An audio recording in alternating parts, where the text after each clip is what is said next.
All right, we are live on Talking Movies with Sean, Kenny, and Jim. I'm Sean, I'm Kenny. And I'm Jim. and the lovely face you see at the bottom right hand of your screen is my wife. That is Hi. Lori. Hi, Lori. Welcome. Welcome, Hey. welcome. And she is our first female guest on Talking Movies with Sean, Kenny, and Jim. Woo! So, Yeah. girl Breaking glass power. ceilings. That's right. There's always a first, and this time it's you. Yes.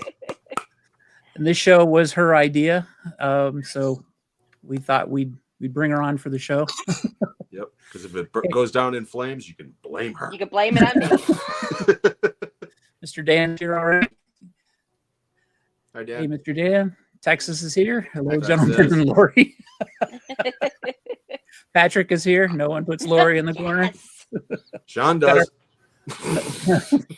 Where am I going to put her? We're all in the corner.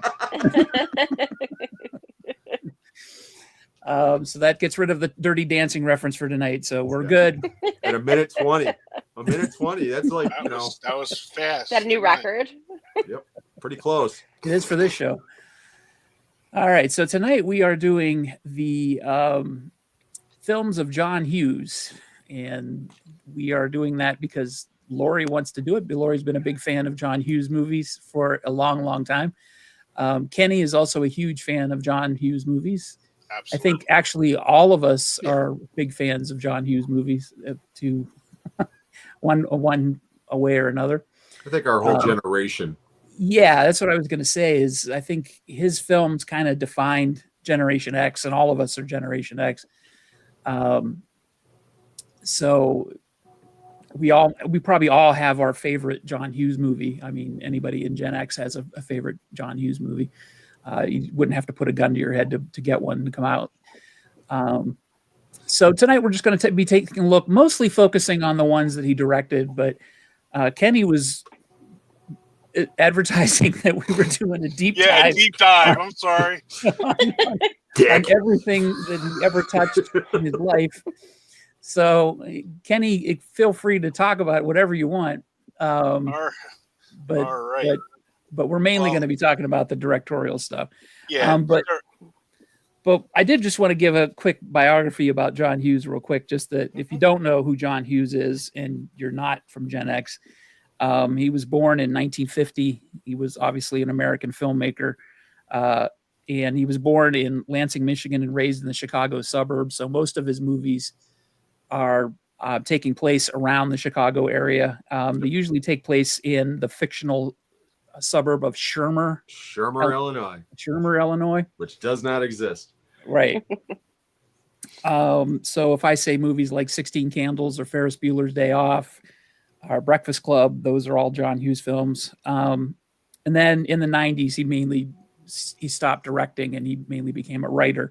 And you'll be surprised at some of the things he put his name on or was responsible for as a writer, because there was a lot of things that we were talking about before we went live that we didn't know. Patrick. Yes, Patrick. Who is John Hughes? I'm covering that right now, Patrick.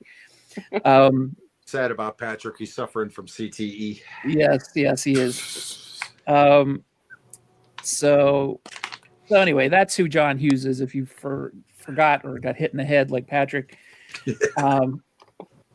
So we're going to be talking about him, and we're going to start with probably a movie he didn't direct, but a movie we're all probably pretty familiar with. National Lampoon's Vacation. Jim came armed and ready. No, that was actually my recommendation of the week. Spoiler. All That's right. okay. I'll work something out. Don't worry about it. All right, that's cool. He did not direct that one, but he did write it. Yes. So obviously, And it was my introduction to John Hughes, so that's the reason why I was gonna. Oh, okay. The first John Hughes related film I ever saw was Vacation at the drive-in. About 2 or 3 months before I started working there at the theater. So Wow. yeah, I love that movie. I'll always love that movie. Go ahead, Sean. I'm sorry. No, go ahead. And No, I'm done. Just Okay. wanted to say that it was definitely my introduction, to John Hughes. Yeah. I honestly, I didn't watch that movie till much later, so it wasn't my introduction to him. But the next one he wrote that year will be. That was the second movie I seen. Yeah, I was going to see the next one he wrote that year will be Kenny's introduction for sure. Yeah, that was because I didn't see Vacation until it hit HBO on a big Saturday night. Get the popcorn and the pizza and and Vacation. The little going through the model and all that. Like that. Movie of the week, Saturday night. Yeah, Saturday night. Feature presentation. Yep, feature presentation. Absolutely. Your future presentation. The good old days. Yep. Yeah. When something on cable TV would get you excited. Yes. I mean, think about it. The good old days, Yeah. Now everything with streaming, you can just put on whatever you want, whenever you want. Right. Hell, me and my brother went through. HBO used to send out that little magazine of what was coming on that month. Mm-hmm. Oh, we'd like highlight everything. Mom, we got to be home at this time. Yep. Oh, we can't miss that. Yep.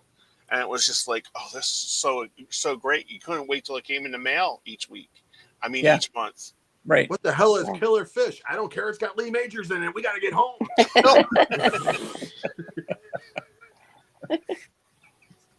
Sorry. No, you're fine. No, don't worry about it.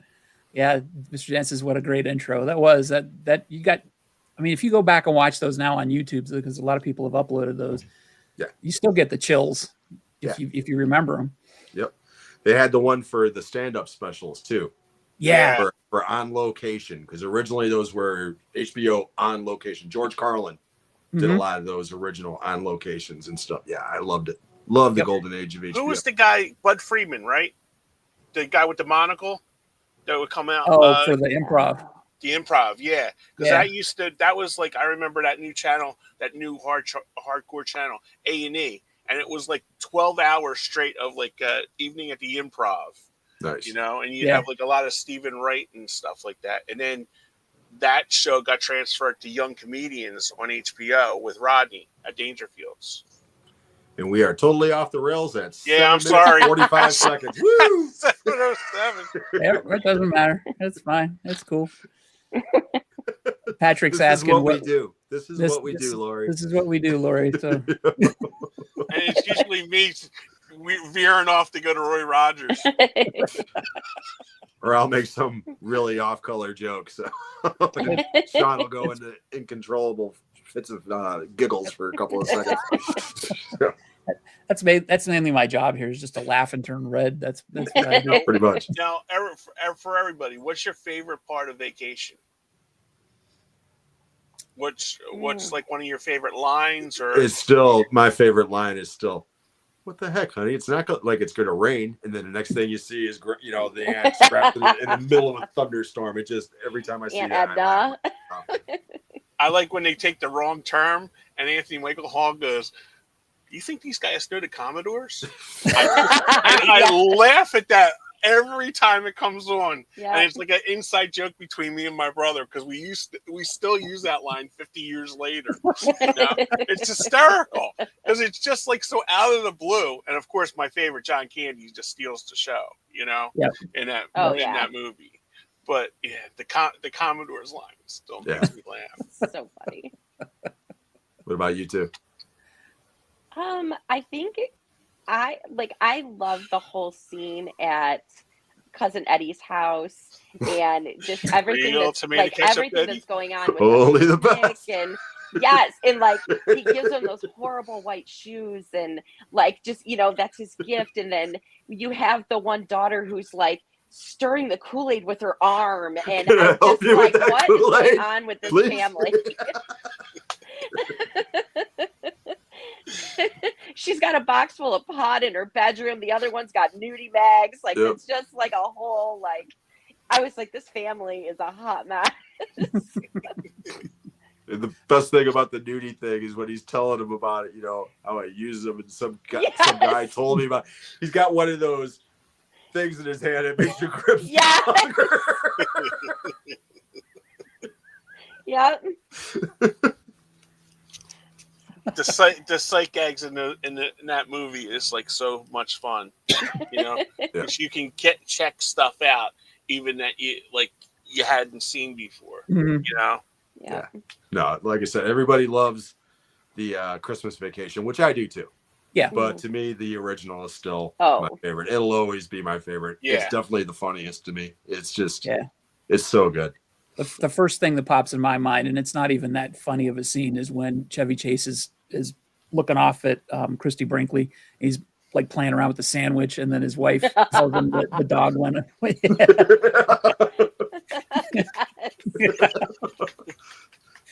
Yeah, that's the scene that pops in my head every single time. Patrick says Beverly D'Angelo in the shower, not realizing that she did a nude scene. John Hughes never had any nudity in the films he directed. It's true. That is true. Yeah. Yeah, because I'll never forget when we'll talk about it later, when Weird Science came out in the shower scene with Kelly LeBrock. There was kids actually in the movie theater doing this. Like they were going to see something. It's like you're watching it on a fucking movie screen, pardon my language. But it's like, really? You know? Yeah. Seriously, you know? Was one of those kids named Jim? No. Yeah. No. One of those kids had CTA or CTE, and he grew up to be named Patrick. No. Let's pick on Patrick night. Sorry, Patrick. I love you, Instagram just Patrick. hasn't been the same without you. Yep. It hasn't. It really, truly hasn't. It hasn't. All right. So, all right. Next movie that he directed. He wrote Mr. Mom. Yeah, That's the one I'm most you better familiar mention with. Mr. Mom, because Kenny will throw down if you don't. Yeah, that's that next the 1989 gem of a classic movie. Mr. Mom's my favorite Hughes movie. I love Mr. Mom. I told you I wanted to marry Terry Garr. I said to my mom, I want to marry a girl like Terry Garr. Hell yeah. You know, so awesome. It was just like, because at that point I didn't see Young Frankenstein. It was like, so like when I seen Terry Garr, I was like, and then she was doing Letterman at that time too. Yep. Because he kept on trying to get her to take a shower, in his Smart man. room, you know? So it was like, I'm like, man, this girl is beautiful. She's funny, and she's in on a joke. You know what I mean? So it's just like, and I kept on saying to my mom when we're watching this, I said, I want to marry a girl just like her, you know? Oh my God. It was just like, she was so funny and like everything. I think Mr. Mom's a perfect movie, to tell you the truth. And I'm going to catch a lot of hell for this, but it's just like the whole thing with the Rocky. He didn't see Rocky. Was it the one with Mr. T? You know, I just think it's so funny. You know, I love when he's like trying to figure everything out, like how to be that mom, and like he's getting screamed at because north is the pickup line, south is the drop off, and like people are just freaking out at the school pickup line. And it's that was my first John Hughes movie, because I'm a little bit younger than you guys, and so it probably wasn't appropriate for me to watch the Vacation movie just yet, but they did let us watch Mr. Mom, and so that Mr. was Mom really was PG, my first so. one. Yeah, the first Vacation was rated R. It was the only one rated R. So, and especially because like growing up, none of my uncle, they didn't go to the supermarket. It was just my mom, my aunt going to. So seeing a man go into a supermarket, that was totally like, you know, taboo, like a taboo thing. And how he gets the kid missing in the, you know, takes the kid and he like crashes and he grabs the chips and he goes, "We'll settle out of court with a bag of chips." Just a little stuff like that just makes me laugh, and I still love it today. I bought the Shout Factory updated one because I had the DVD for all those years, and I just love that movie. That's the movie that began the 40-year-old trend, especially in advertising, of making men look like idiots. Yeah. I mean, think about it. Every commercial you see with a single dad, he's always a buffoon. And that kind of started with Mr. Mom, you know, holding the kid up to the air dryer, you know, or with the big ass thing of chili, you know. I mean, it's like, I don't care if you're a single dad or you're a working dad. everybody knows you don't give a newborn chili. Even, my 12-year-old grandson knows that shit, So, I mean, even as a kid, I was like, man, Michael Keaton shouldn't have children, much less look after them. I mean, it's like, where does mommy keep the diapers, coward? yeah. But, yeah. I do like Mr. Mom. I do. It's one of those movies, and we'll run into a couple more of these as we go, but 83 is when I started at the theater. Mr. Mom was a huge hit. That's one of those movies that I've seen over and over and over. And even though I haven't seen it in 40 years, Sean will totally appreciate this. I could tell you exactly what the last line of dialogue is in that movie before the credits start because I saw it 4 times a day for months. So, Yep. Continue, sir. Oh, no, you're fine. No, good, because Kenny was going to say, "What's the final line?" Then I was going to call bullshit and go, "I don't remember." No, the last thing you see is the schooner tuna. Yeah, the commercial on the TV. Schooner tuna. Yeah, schooner tuna. Yep, schooner tuna. Yep. The tuna as soon with as a you heart. said that, it clicked back into my head. Schooner tuna. While he's holding on to the kid, and they all look at the TV, and then it's a freeze frame, and then it goes right to credits. Wow. And you got that 80s porn saxophone music. Every friggin' movie in the 80s. Yeah, oh god, yeah. Saxophone music.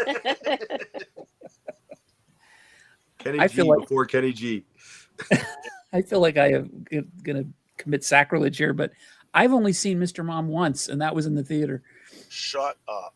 Yep. Yeah, he's the one that gets upset. I'm like, hey, good for you, man. Yeah. No. Well, there's other Lori. I thought I was gonna get stoned. I only seen Jaws once before we did that show with Jaws. Oh yeah, see what I mean? The proper response. Thank But you, I've seen all of the John Hughes movies over 100 times. You know? That's so. I shouldn't have dished it out because now I'm going to take it. So he's lucky he didn't get pitchforks and torches on his front lawn last week or 2 weeks ago when he said that. He only seen Jaws once or twice. Sorry. Yeah. But yeah, I did pick up the Shout Select version. So we have it, Lori, so we can watch it anytime. Okay. Do not own it. Really? Yeah. And have never owned it. Because again, it's one of those movies. It's not that I hate it. It's you just burn out on it. I never want to watch it again. Yeah, my wife's not such a huge fan that she would want to watch it, and if she did, it's probably streaming somewhere. So right, yeah, I got you. All right, 16 Candles. Don't Jake Ryan. What's happening? Oh, Jake Ryan, I love you. Yep, that was every girl's boyfriend right there. We can all relate, right, guys? Totally relate. Where you can get your girlfriend drunk and then give her away. Yeah, send her away with some other guy. I think there's two characters that he wrote, and I think that's a lot about him: Ted and Ducky. Mm-hmm. Yeah, I think that is the John Hughes, because I think Ducky is one of the. We'll get to that, Yeah. But the Ted, where he just wants to be liked by everybody, and he just. You can count how many people that was in high school that you attended. Oh yeah. You know, because I remember seeing that, and I'm like, oh yeah, that's him. That's him. And it's and it was part of me too, because when you're not used to that social clique kind of thing, and everybody wants to get into that group, the cool group. Yeah. Right. Yep. We get into the Jake next Ryan movie. We'll group. talk about that one. Yeah. Yeah. Yeah. Well, I think, I think you hit the nail on the head, Kenny, because that's totally true. I mean, I was a nerd in high school, but I fit in with mostly everybody. But he's the one I identified with in that movie, right away, the most. I mean, not entirely because I wasn't, selling sniffs of panties or underwear. Or your underpants for 10 minutes. But then again, we would be one of the kids that were going to paying the quarter to go into the bathroom. No, that would be something that we would have done in junior high maybe or middle school, but not high school. Yeah, well, If I a was freshman did that shit I in was high in- school, the other I was- freshman would be beating I them was up. in eighth I grade mean- when I said 16 Candles. Okay. So that would be middle school for me. Yeah, So, I was a Okay. junior in high school when it came out. But it's a I was great 9. movie. It is. I pick on it, but it's yeah. Just a child. You shouldn't have been watching Long Duck Dong at I wasn't. 9. I didn't watch it until I was like 14. You shouldn't have been watching Long I got Duck all Dong of this at stuff 14. a little bit later. well, Lori, my mom wouldn't let me watch Porky's, and I didn't see Porky's until I was in my 20s. Oh wow! Even Serious, I saw Porky's when I was in high school. Oh no! My older sister took me to see Porky's when it came out, and I was like just shy of turning 14. And she was like 17 going on 18. And it didn't take long for her to just be like horrified and be like, we're leaving. And I'm like, we're staying. This is the greatest movie ever. Like, I'm not going anywhere. Hide the keys. Oh man, that's funny. But no, I think Kenny, I think you nailed something there though with that he made identifiable characters, and that was his strong suit, and that really showed through in 16 Candles. Is he made identifiable characters, and Lori, you could say probably better than us how identifiable was Molly Ringwald's character.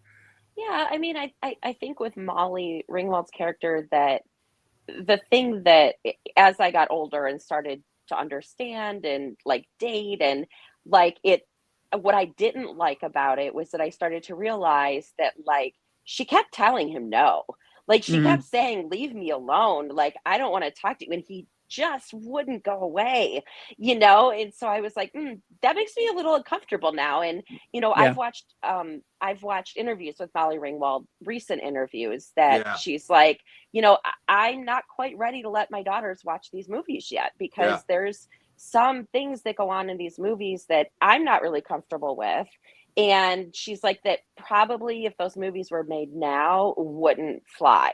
Right. She's like, it flew back then, but it probably shouldn't have, and so it's interesting, like from that point. I mean, I still love the movies, and ultimately in the end, I mean, she's the one who's like, just get away from me, leave me alone. And he does eventually, and he ends up helping her with Jake Ryan and, so, and he got apparently the girl at the end because she was drunk and whatever else.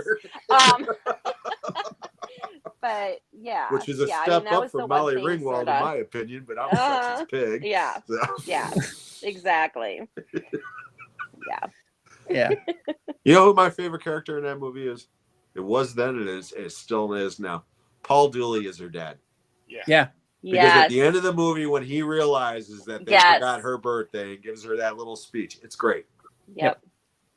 Yeah, absolutely. And I love when he's standing at the car at the end and he's like, is that him? Yeah. And she's like, that's him. And he just kind of, Yeah. I love that guy. I mean, he was one of those, he stole just about every movie he was in. And I love him in that movie. Yeah, that's a good point. He was fantastic in that. Mm-hmm. Both of her And the parents little were. brother was hilarious too. The little brother. Oh, God, yeah. From Kramer versus Kramer. He was the little shit in Kramer versus Kramer. I forgot about that. Yep. I don't think he's made a movie since. I haven't seen him in anything since, but All right, Mr. Dan. Absolutely. Did you guys ever see Breaking Away? Yep. Yeah. Oh my God, I love Dennis Christopher. Breaking Away. Yes. And Dennis Quaid, and it's just such a good movie. Yeah, it's very another good. drive-in movie from my childhood. Did you guys know a little fact about Paul Dooley? Him and his wife created the Electric Company. Yes. Wow. The show? Yeah, the Electric Company. Hey, you guys. Yeah, we talked about this on an earlier show because you said that's where Rita Moreno got her start. I didn't believe you, and then looked like an asshole on the internet. Thank you, Kenny. Yeah, they were both school teachers in Chicago. Yeah, which I'm a Chicago guy. I should know that. The black, if you guys ever watched Becker, the black nurse that was on there. Yeah. She was the original, one of the original people in the Electric Company. Yeah, I remember her. I did not know Paul Dooley had anything to do with the Electric Company though. That's crazy. Creator That's and cool. everything. Yeah, creator and writer. because he had kids. Him and his wife having kids, and there was nothing on TV for kids at that time like that. Yeah. You know, putting work, because he said his one son had a speech impediment, and I had a speech impediment too growing up. So my mom used to put me and my brother, and we used to do that. You know, Chris, because I didn't speak until I was 4. Wow. So watching that and doing that helped me a lot. You know, getting through that. And plus read, like I didn't read, like we've talked about this before. I didn't read comic books or anything like that. I read the sports page. So it was like Steve Carlton pitched a 4-hitter like that. And I showed my mom, keep on going. And that's how I started reading.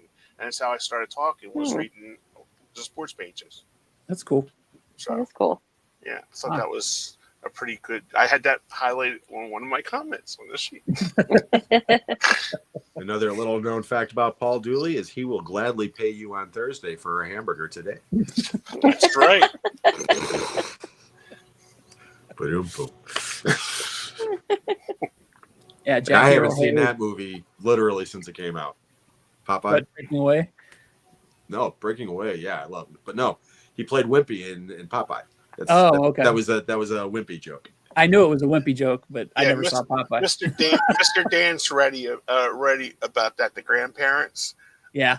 Because Yes. it was like, Who basically Ellen, adopts she's Long getting Duck Dong and boobies. becomes like the favorite person in the world, you know. Yeah. Grandpa.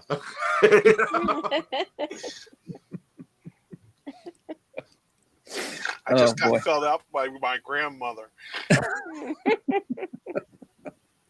And I think that might be John. No, Class was John Cusack's first role, but 16 Candles is like right then at the same time. So Yeah. Yep. He's He's my favorite actor ever. Cusack. Oh, going you to love see- John Cusack? Yeah, Again, we're going another to see Chicago him guy, in you know, September. so Oh, cool. he's one of my He's favorites coming to as well. Cleveland, and I have always loved him. He's always been my favorite. I'm a big Say Anything fan, so Oh, yes. okay. Yeah, I've been I saying love for him. years that Say Anything is the greatest teenage movie not written by John Hughes. Because I it gave is. her- It's just I gave it's her my one of heart, those- and I she love gave it. me a pen. Yep. It's my favorite line. I gave her my heart, and she gave me a pen. I'm Yep. straight and I want to date Lloyd Dobler. I mean, Right? you know, Right? he is. He's the greatest guy in the world. How I can you mean, not stand fall up in there love with with the the guy? boombox. And we're off topic again. See, I do that a Yes, lot. we are. Yeah, Sorry. All right. No, that That's was my on fault. me. That one was on me. No. It's Hey, Victor's here. Hey, I Victor. concur. Hi, Say Victor. Anything is one of the best teen movies ever. Yep. Yeah. I would agree. Yeah, I love that movie. I don't own it, but I do love it. Yep. Great movie. Didn't we make up my fictional competitor when we were dating was Lloyd? Yes. Yes. He was. Was he? Yes. Yep. Lloyd Dobler is everything. I mean, he puts his jacket down so she walks over a puddle.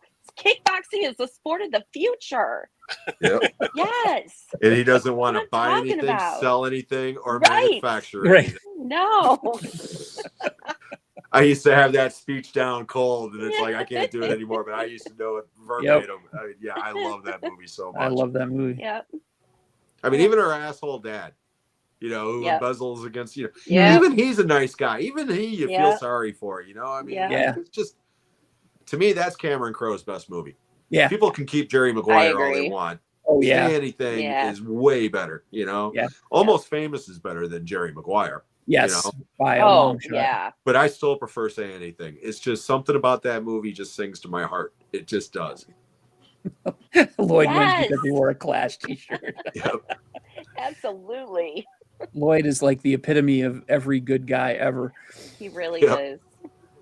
As opposed to Joe. Joe lies. Joe lies. I love how every time they go back, she's singing another song about Joe.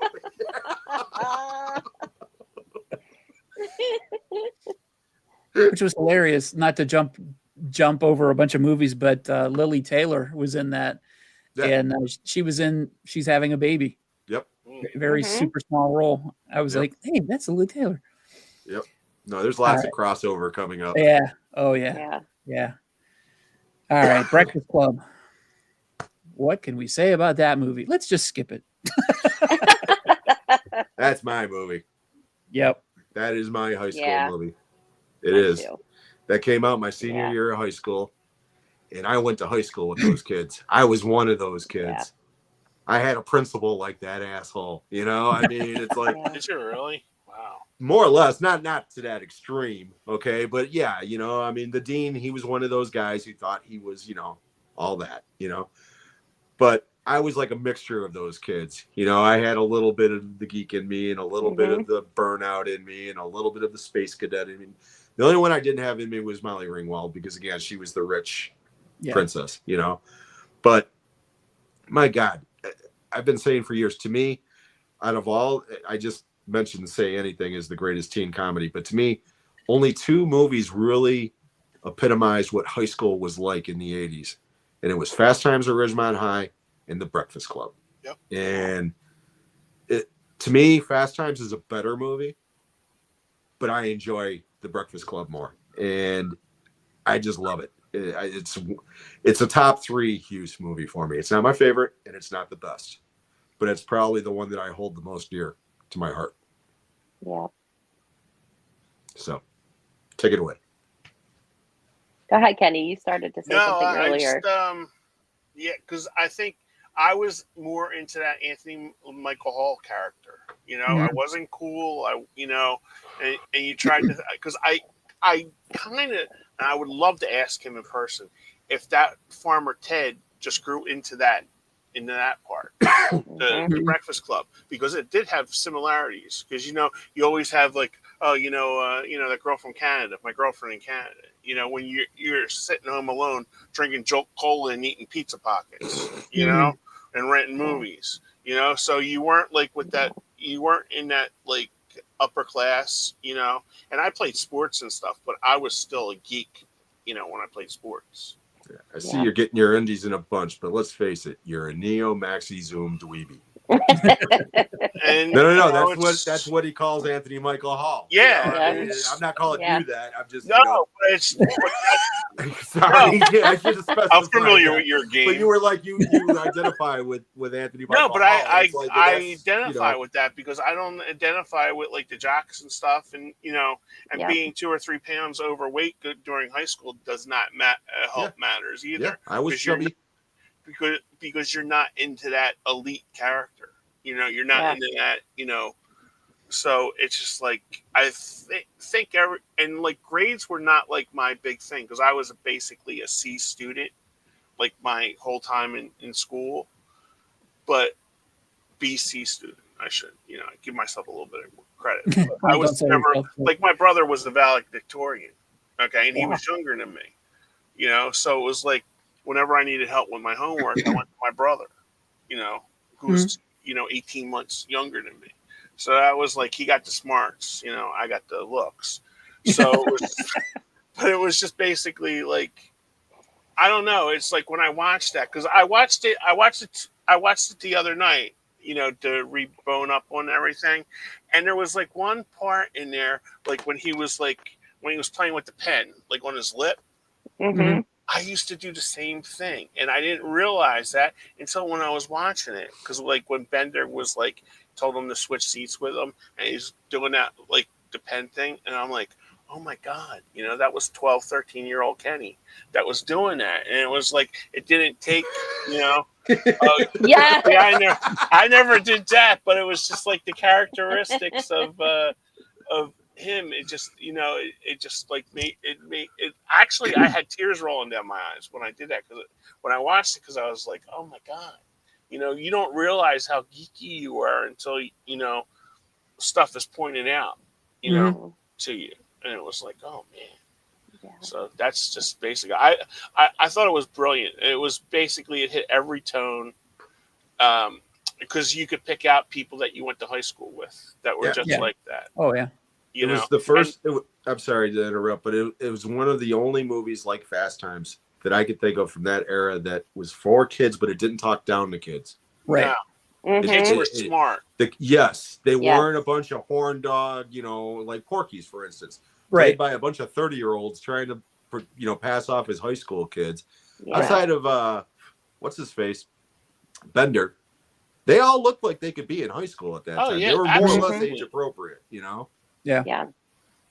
Well, and I And think Victor- too, like, oh, I'm sorry. Go ahead. I was No, just going to say, Victor made a comment that The Breakfast Club is one of those movies that I feel is Yeah. timeless. I think kids can still relate to the film. It just feels real. And then he followed that up with, by the way, I'm one of those people who defend the now controversial makeover scene. Allison did not change as a person as a result of that makeover. No, it just gave her some confidence. Yep. Right. Yep. No, I think too, like one of the aspects, I mean, I'm with you guys. Like I went to high school with 1,000 kids were in my class alone. Wow. So I graduated I went to, at the time, it was the biggest high school in the state of Ohio. And so, there was a lot of kids and there were a lot of different groups broken off. But like, I wasn't in that popular group, but I wasn't the nerd either. Like I was always just kind of in the middle. But when I watched that movie, I had friends in every single one of those groups. Yep. And Mhm. like Victor just said, like, I think that's one of the things about this movie is that you could still watch that movie today with your kids and they're going to have those same groups of people, like those same sort of cliques in high school and those same types of friends in all these different places. But, the other thing that in this movie is that they all, and I don't know how your relationship was with your parents in high school, but mine was not good. And I just remember, like in this movie, that was the first time I remember these teenagers talking out loud about all of these issues they're having with their parents. You've Right. got the jock whose dad is pushing him so hard, Mhm. right? He's this wrestler, and and then you've got we've got the geek over there whose parents are pushing him so hard to get the best grades Academics. ever. And I just remember thinking like, oh wow, like I'm not the only one who has shitty parents right now, because at the time I thought I did. They weren't, but like of Yeah, course you're exactly. a teenager and you think your parents suck, right? Yep. And so I was Then like, you look oh, back and wow. you're like, holy shit, I Yeah. mean, Yeah. well put. Well put. Yeah. If anything, this movie in some ways deconstructs stereotypes involving teenagers. Yep. Absolutely. Yeah, you could. Well, I hope they don't. But I was going to say you could remake that movie now, but you'd have to take the flare gun scene out. Yeah. Finding the gun in the locker and shit. Because Yeah. back in the '80s when the movie came out, that was a shock moment, but it was a shock for a different reason. Right. Mhm. Nowadays, with that, your first instinct would be like, "Holy shit, this kid was going to shoot up the school," and Right. that was not your first thought back Right. then. It was, "Holy shit, No. this kid's going to kill himself." Yeah. I mean, Yeah. Yeah. Well, Lori and I were talking before the show. We watched that anniversary special. They did the reunion. And my math is terrible, but that would be what, the 40th anniversary? yes. Yeah. Was that at South by Southwest? Is that where they did it? I thought it was in Chicago. It was in Comic-Con? Chicago. Maybe. Oh, that's right. It was like Yeah. it was like a Comic-Con thing. Yeah, 'cause Chicago. that's You're right. where they came back to where they kind of You're filmed right. the movie. Right. And the first time that Emilio Estevez has ever Yeah. appeared Yes. in one of those. And my Yeah. God, does he look like his dad? Oh, Yeah. Holy Uh-huh. shit, does he look like his dad? Yeah. Yep. Yeah. But they were saying, like you were talking about remaking it, and then what they were saying during that show was that so many people where parents now show that movie to their kids and they still get it. Yeah. And they still relate to it, that I don't even think you need to remake it. Like Yeah. you said, maybe that scene wouldn't relate, but they still get it. They still understand it. They still get the same message out of it. Yeah. So Kids, because again, one of my things online, and I've told you guys about this, is I watch people react to Yeah. movies. It started off with music, and now I watch people react to movies. You watch somebody react, a young person react to Breakfast Club, Weird Science, and Ferris Bueller. You'll get 3 different reactions. Okay. Mhm. And the one that holds up the best, believe it or not, to that demographic is Breakfast Club. Yep. They got serious issues with Weird Science, which we'll get into. Oh yeah. And most people think that of that age group think that Ferris Bueller's a dick. Yeah. Yeah. They're all like, "This guy's a psychopath," Yeah. and Yeah. this and that and the other. And it's like, Yeah. okay, I never thought of that. Yeah. Yeah. Because we'll get into that. 'Cause, Yeah, we'll get it's, into it. But Yep. Yep. Victor says only two screenwriters, in my view, really understand how teenagers are: John Hughes and Cameron Crowe. Yeah, and Yeah. Cameron Yep. Crowe went undercover in high school to write Yep. the novel Fast Times that the movie's based on. Yeah. Yep. See, I thought another. Sorry, Lori. I thought Yeah. another person, and Sean, you brought this up yesterday on your channel, when your pickups. I really thought when I first seen Kevin Smith's first two movies, I'm like, oh, okay, we got another guy that understands the youth of today. Mhm. Because, with Clerks and Mallrats, because we were all in that, Yep. on that same Mhm. kind of thing. And then he just wanted to do pop movies, and just basically put out the same movie every 10 or 20 years to get more money, kind of thing. And his movies got worse as they went along. Because, like you said, Chasing Amy was his pinnacle. That was his. Yeah. I still think was- Dogma's his best. Yeah. See, I think Chasing Amy, because I think it's better written than Dogma. Oh, I think Dogma's brilliant. Well, I'm not, but that's neither here nor there. See, I'm not Catholic, but Well, I'm not either. like with Dogma, that kind of like lost me. But with Chasing Amy, you kind of you could pick out like characters, like I'm not shitting on Dogma. I like Dogma. I'm just not Catholic, So it was just like a lot of that stuff. Kind of, Well, you they're gonna tell go, me, "Dear you tell Kenny me Turner." you tell me which plot is more unbelievable: Alanis Morissette as God, or Ben Affleck turning a lesbian straight. You turn them in, I turn them out. You got nothing, Philly boy. You got nothing. I don't know. There was like characters in there. Like we always had like that gay friend that tried to act tough, like in Chasing Amy. Oh no, I love Chasing Amy, dude. Yeah. When he was trying to be like the rebellious black guy and stuff, and he goes, "Come on, He's baby," the best character in the damn movie. Yeah, Right.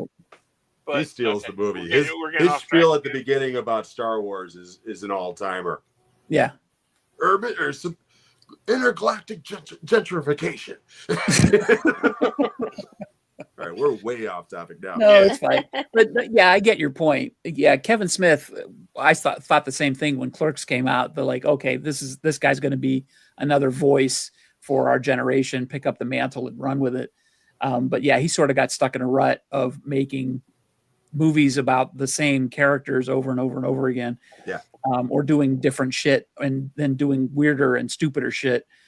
And he kind of just lost his way, I think. And when I made that comment about Chasing Amy yesterday, I completely forgot about Dogma because I haven't seen it in a while. Dogma is a good movie. Totally agree. But I still like Chasing Amy better in terms of believability. Yeah. Whatever. Yeah, I like totally I said, to agree me, with you. I just love. I mean, again, we got to get back on topic, but Yeah. to me, Dogma is his most ambitious Yeah. script by far. Yeah. And I just love the ideas involved, and I love that because again, bringing it back. Well, actually, Dogma, we can tie that into John Hughes Mhm. because you already talked about how most of his movies take place in Shermer, Illinois. Okay. Right. At the end of Chasing Amy, the two of them say that they meet Ben Affleck. Jay and Silent Bob, I mean. They meet Ben Affleck in the coffee shop. They have their little talk. And then they say, well, we're out of here. We're catching a bus. We're off to sell our wares elsewhere. And then in Dogma, they show up in a town called McHenry, Illinois, with an abortion clinic in there, which is bullshit. I grew up in McHenry, Illinois. There's no abortion clinic there, but that's beside the point. And the joke is, what are you two New Jersey boys doing here? Well, we saw all these we figured we saw these movies from John Hughes, like Pretty in Pink and Breakfast Club, and none of these guys could sell any weed. So we thought we could come here and make a bunch of money. And we found out there is no such place. Fucking Hollywood's bullshit, man. And it is. It's like the joke that sets up the rest of the movie. So, unbeknownst, Kenny, you brought up Kevin Smith for a reason. Good for you, buddy. It's like the circle of life. It all comes together, man. Yeah. Well, he proclaims himself as a huge John Hughes fan. So He's Gen X. Yeah. He's Gen Yeah. X. Oh yeah, he's Gen X. So. That's why I thought, like, with his writing, especially like with Clerks, because everybody had a dead end job, like in Clerks, that they worked. So it was just like and it was sort of like the characters, because everybody. I know we're getting really off, but Clerks, you had customers that came in that were actually like that, that you dealt with every day. Happy Scrappy Hero Pup. Yeah, and I worked with a couple Randalls in my life too. So I wanted to be Randall. I never had the balls to be Randall, but I always wanted to be Randall. Just once I wanted to tell a customer how I felt, but never quite had the guts to do it. All right. All right, let's get back on topic. Have we covered Breakfast Club enough? Yeah. Yeah, I mean, I think the only other character that I would say about Breakfast Club that ended up being pretty cool was the janitor. I was Carl. just going to bring that up. Yeah, I mean, like, because I think like the kids kind of disrespected him because he's a janitor, but he stuck up for them with Vernon, the principal, or the teacher, who was being a total dick, and he kind of stuck up for the kids, and I think he really liked the kids. But like, I just loved when he was like, "I in the eyes and ears of this." I was just about my to say friends. that's one of the best lines in the movie. Especially where he's like, "I listen to your conversations. I go through your lockers. I read your letters." And when he says, "I go through your lockers," you see Bender's eyes, and it's just there's one moment where and then at the end of the speech where he's like, "By the way, that clock's 5 minutes fast." Bender starts smiling, and he's like, "Okay." Yep. And you guys probably know this, but the beginning when they're talking, when Anthony Michael Hall's talking, janitor's most likely to succeed. Oh yeah. This picture of the graduation there. So it was just like, I love that.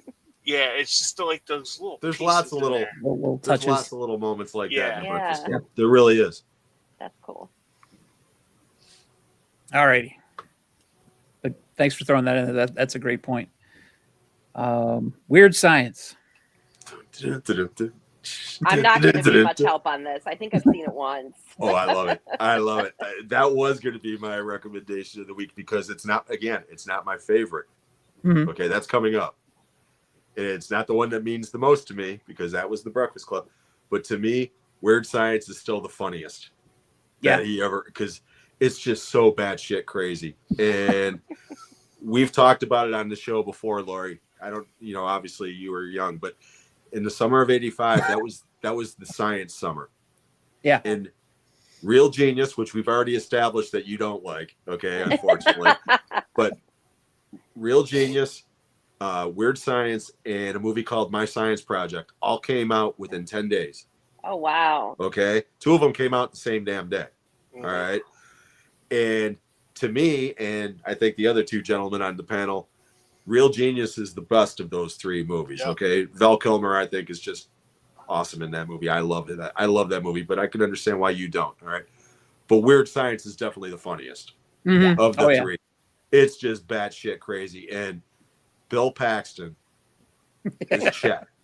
Love him. I put that right up there with some of his most iconic characters like Hudson from Aliens, okay, or the idiot from True Lies, or but oh my God, he is so goddamn funny as Chet. Yep. And the way that him and Anthony Michael Hall bounce off each other when they're all drunk. Yep. He's an asshole. Anybody with hair like that, it gotta be an asshole. I could quote that movie all night long. I love it. Robert Downey Jr. Gotta mention him. I mean, that's like gotta be one of his earliest roles, if not his earliest role, is the obnoxious twit with the bad haircut. Mm-hmm. And Kelly LeBrock, that was definitely her movie debut. Yeah. Oh yeah. And beautiful, beautiful woman. One more it can be said, but yeah, that movie has not aged well. No. I borrowed it to my niece and my sister. My sister is older than me by a couple of years. My niece is 30. They turned it off as soon as they got in the shower scene, or as soon as they came out of the shower scene. My niece turned it off because she was so grossed out about the idea of a woman taking a shower with these 2 kids. She didn't even get to the point where the kid has her panties on and they were making out, But my sister ended up watching the movie at a later time with me and my mom. And during that scene, she was a little uncomfortable, but I told her, just watch the movie. You'll understand as it goes. Okay. Mm-hmm. And you realize it's just a fantasy. It's all a boy's fantasy. And by that point of view, it's rather tame. It's not graphic at all. No. And my sister was like, yeah, Nicole should have watched the whole movie. It's actually a very sweet movie, and it's very funny, you know. So yeah, I'll shut up. Weird Science, I love it. I absolutely love it. I actually, yeah, you're right. You're right. Woman in Red did come out in '84. Yeah, I forgot about that one. I always thought that one came out after, but I saw it afterwards. But Yeah, you're right. that was the second PG-13 movie right after Red Dawn. Came out the same day as Dreamscape. Horrible piece of shit movie with Gene Wilder. Her scene doing the Marilyn Monroe thing is the best part of that movie. Seriously, it's a very yeah. No, I agree with you. I agree with you. That's the only thing I remember from that movie, literally. Mm-hmm. Pretty much. Yep. Yeah.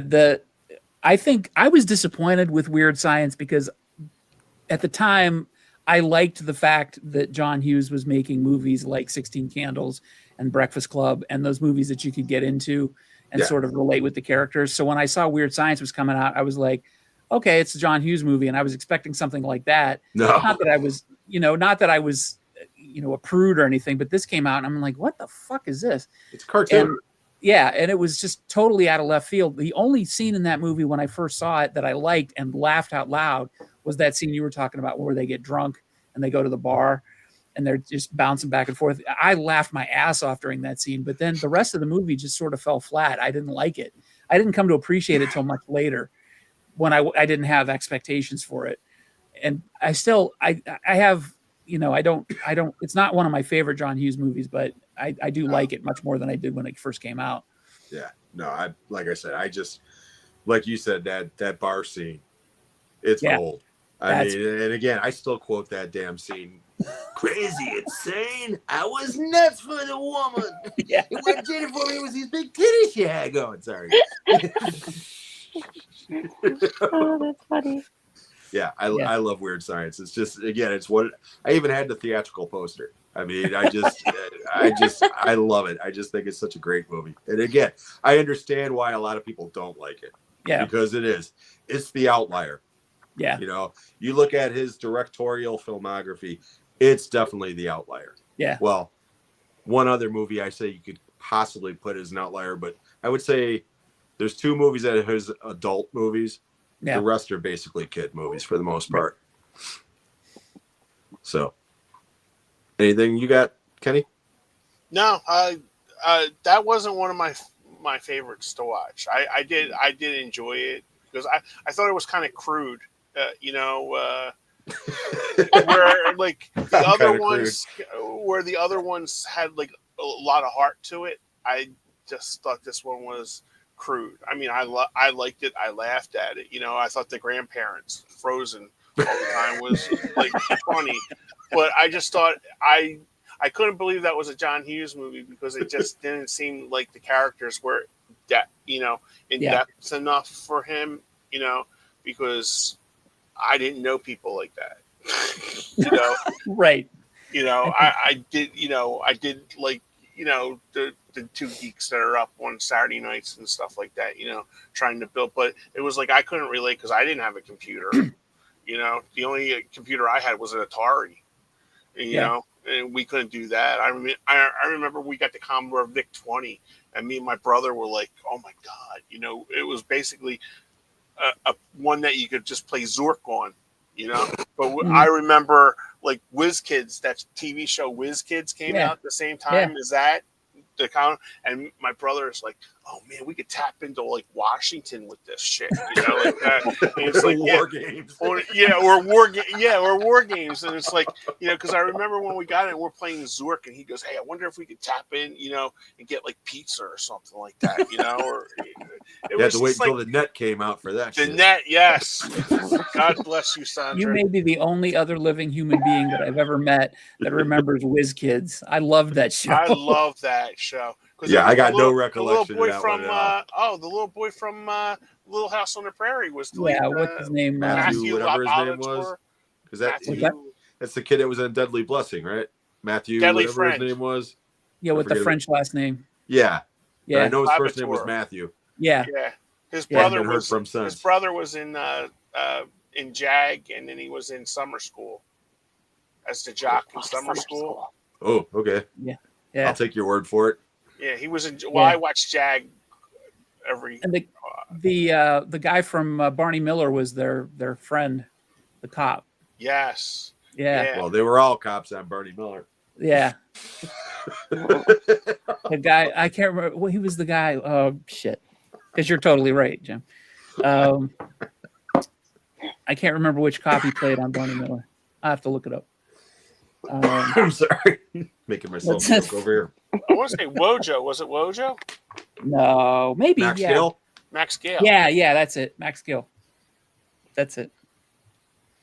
God, it's pretty bad that I know most of the cast of Barney Miller. Holy shit. Lori's a big Barney Miller fan. Oh yeah. Great Kinda theme took song. Kind of took a downturn when Jack Sue passed away, though, and brought in Steve Yeah. Landisberg. Discuss. Great theme song. Best use of a bass since before Seinfeld came out. Yep. Nope, you're wrong. Night Court theme. Again, Oh, that's- before That's a good one too. Barney Holy Miller was shit! Could before we get that. more off topic? Oh, we can. We can, and we will. See, you were worried thinking that the three of us were like, professional. You're silly. God. All right. Do we want to talk about European Vacation? No, No, it sucked. Good. got one good joke, and that's the Which one? beret Yeah. up on the Eiffel Tower. That made me Yeah. laugh.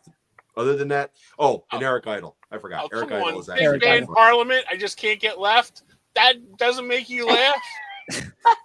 I don't remember it, to be honest. I just remember seeing that again when it came out and not liking it at all and loving the original and being so excited for it and just being like, when they released a PG-13, that alone was like, Yeah. oh, this ain't going to be good, and it wasn't. No. It's like the Especially sequel. 'cause It's you like guys- it's like the sequel to Revenge of the Nerds. Yeah. Nerds in Paradise. It's a Mhm. movie. It's a movie. I've seen it. I don't remember jack about it. I remember You know? two things: Courtney Thorne-Smith, and I'm a VIP. Okay, I remember one thing about that movie now. Courtney Thorne-Smith, since you mentioned her, because she's drop dead gorgeous in that movie. Yep. Okay, let's get back on topic. Yeah. Because That was Lori's on topic of favorite's coming European up. Vacation. All right. Pretty in Pink. Yes. Okay, Lori, all you. All you. Oh Lori. no, that's all. I think that's all Kenny. I just rewatched it, and I think Ducky is the most intense and very sad character in all of his movies. I agree. Because he just wants to be liked, Yep. and he is so in love with Andy, Yep. and he just, I'm just like, because I oh my God, there, when you're a kid, you're in love, I'm in love, like that, and you're like chasing the girl all around and stuff like that, and I did that for a solid year. Girl had no intention with me, but I was like, I'm in love, I'm following you around, and it's just but that's how Ducky was, he was trying, and he used even the humor he used, with the other girls, hey, I'm gonna get you pregnant and stuff like that, and oh man, it was just it was so sad, and I always hated Andrew McCarthy after that. Oh yeah. Because he was such a dick, It wasn't as bad as James Spader. Well, Spader always played a dick from Tough Turf on, okay? So you're used to that, awful. but you're not used to I even hated him in the only part I actually liked Andrew McCarthy in was Mannequin. After I went to see Mannequin, because I hated him. I hated him in St. Elmo's Fire, and it was just not that Bender was the best boyfriend in St. Elmo's Fire, but man, I hated Andrew McCarthy. I hated that because you were rooting for Ducky, and I don't think. And oh man, yeah. But it was also because I saw that when I was in high school, and in English class we were reading West Side Story, and it reminded me so much of that sort of that wrong side of the tracks, and you've got these rich people over here and you've got the poor people over here, and Andy had to make her dress, and it was just, I don't know, I don't know if he do you think John Hughes intended it to be a West Side Story sort of thing, or did he just like that wasn't part of what he thought at all? I don't know. It always felt like that to me. Yeah, because she was even making her clothes. Because remember, they were teasing her about Goodwill. Yep. You know, Yep. in the classroom and stuff. Yeah. And yeah, it's like, Yeah. but she, I don't know, man. That was like a hard watch for a 56-year-old man to watch again after watching that. You know, because it was like you're watching it and it's like you're reliving your high school years watching it. You know, and you're just like remembering like little things, and it's just like you kind of get like emotional like after watching that, because like sometimes you can put stuff on, but when you put something on like that, and that was like intense for me, you start to relive all that again, and you're going into the 15 and 16-year-old Kenny, you know, not the grown ass man now. You know, so it's it's difficult. You know, it's when you revisit those kind of movies, it's difficult because it doesn't put you in the headspace that you can. Yeah. I watched a clip the other day of the end of Pretty in Pink. You know, where they're at the dance and they're like, "Oh, it's the most romantic clip of any movie," and I just remember looking at it and thinking, like, it was so sad to me. Mm-hmm. Like, I just felt it didn't feel romantic to me. It felt so sad because, like you said, we were all rooting for Ducky, right? Mm-hmm. And it was heartbreaking. Same people that love the ending of The Last American Virgin. It's so uplifting. Well, I think the most romantic is 16 Candles. Oh, yeah. The silhouette. Yeah. Jake Ryan standing out by his red sports car. I think the last shot of Wally, but that's just me. I'm serious. The ending of that movie with the two of them holding hands and you see the other robots and go. You know, it's just heartwarming, you know, and I have no heart. So there you go. Pixar, they can get you when you're not expecting it. Absolutely. I got a reference what Patrick said that I was actually going to mention that when Kenny mentioned, you know, about how Ducky is the one that he's like a puppy dog looking for love and really is the saddest. I would say he's the second behind Dell. Yeah. Because Dell is definitely in a category all his own as the movie goes on. At first you just think he's annoying, and then by the end of it you're like, oh my God, how could I have ever possibly have had a bad thought about this guy? You know? Here you go. I'll turn this around on you, Patrick, you stinking loser. Del Griffith had the girl. Okay, so he's experienced loss as an older person. Ducky is still 15, 16. He hadn't had the girl, so he didn't have that. But he does get the other girl kind of at the end of Pretty in Pink. Right, girl kind of gives him the look, you know, the other freaky looking, not freaky, but you know what I mean, geeky type girl like him. But it wasn't his dream girl. How many of us end up with our dream girl other than Sean? You like the way I did he that? has to say I'm his dream girl. Hey, she came after me, so I mean, there was a girl that I was dating. Our first date was The Breakfast Club. That's one of the reasons why that movie's so near and dear to me, because she was my high school sweetheart.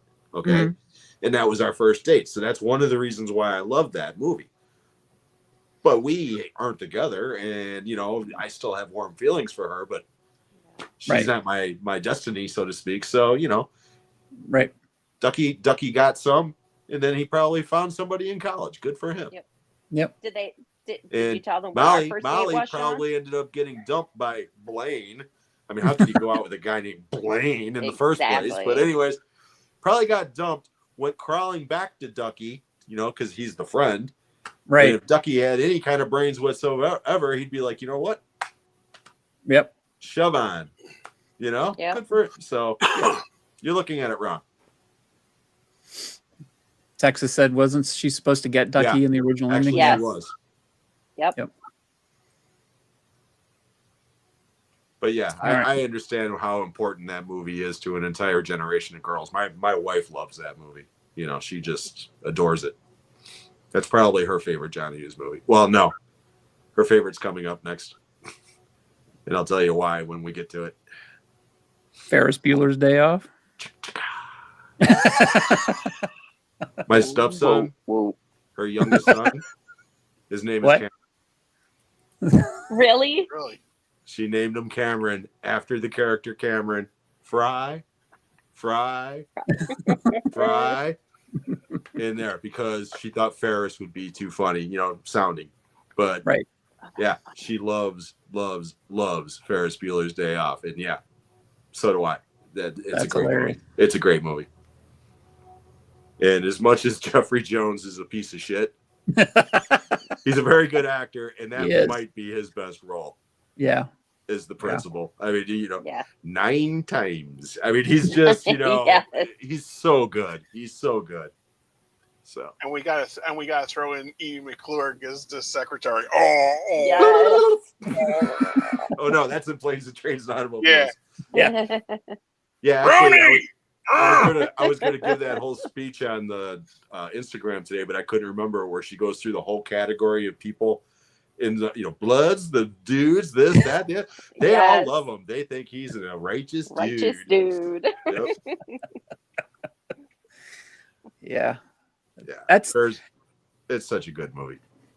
That's another one that when it came out, I think I was in the minority. I didn't like Ferris, the character. I never understood his appeal because he was a spoiled brat as far as I was concerned. You're ahead of your time because that's the way younger generations feel about him now. Yeah, I didn't think he was that appealing, and I drifted. I thought Cameron was a better dude. Yeah. So I related to Cameron more than I did Ferris. So I was kind of shocked when Cameron had to deal with his dad after the car and all that stuff. But I thought Ferris was an asshole. So Yet you're another rooting for character. Jennifer Grey. Yeah, I kind of was. I kind of was. Which Jennifer Grey's great in that movie. I mean, she is. I make fun of Dirty Dancing. I mean, that's kind of my thing. Okay. Right. But I give props where it's due. Jennifer Grey is friggin' hilarious in Ferris Bueller. She really is. I love the scene where she's in the police station with Charlie Sheen. Yeah. That was like my favorite part of that movie. The introduction to Charlie Sheen where he's just looking at her and what? Drugs? Yep. What? Drugs? What? Drugs? Are you in here for drugs? No. Why are you here? Drugs. Oh my gosh. And then her mom comes out, she's making out with them. Yeah. If you say Ferris Bueller, you lose a testicle. Yep. Oh, you know him.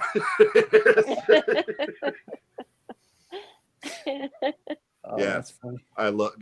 Again, it's the thing about John Hughes movies. The dialogue, like Kevin Smith, like Quentin Tarantino, like some of these other writers, it's so damn quotable. Yeah. I mean, some of these movies I haven't seen in years, but yet I still remember them verbatim because it's just such good dialogue. Now, did you guys see that in the movies? Several times. Oh, okay.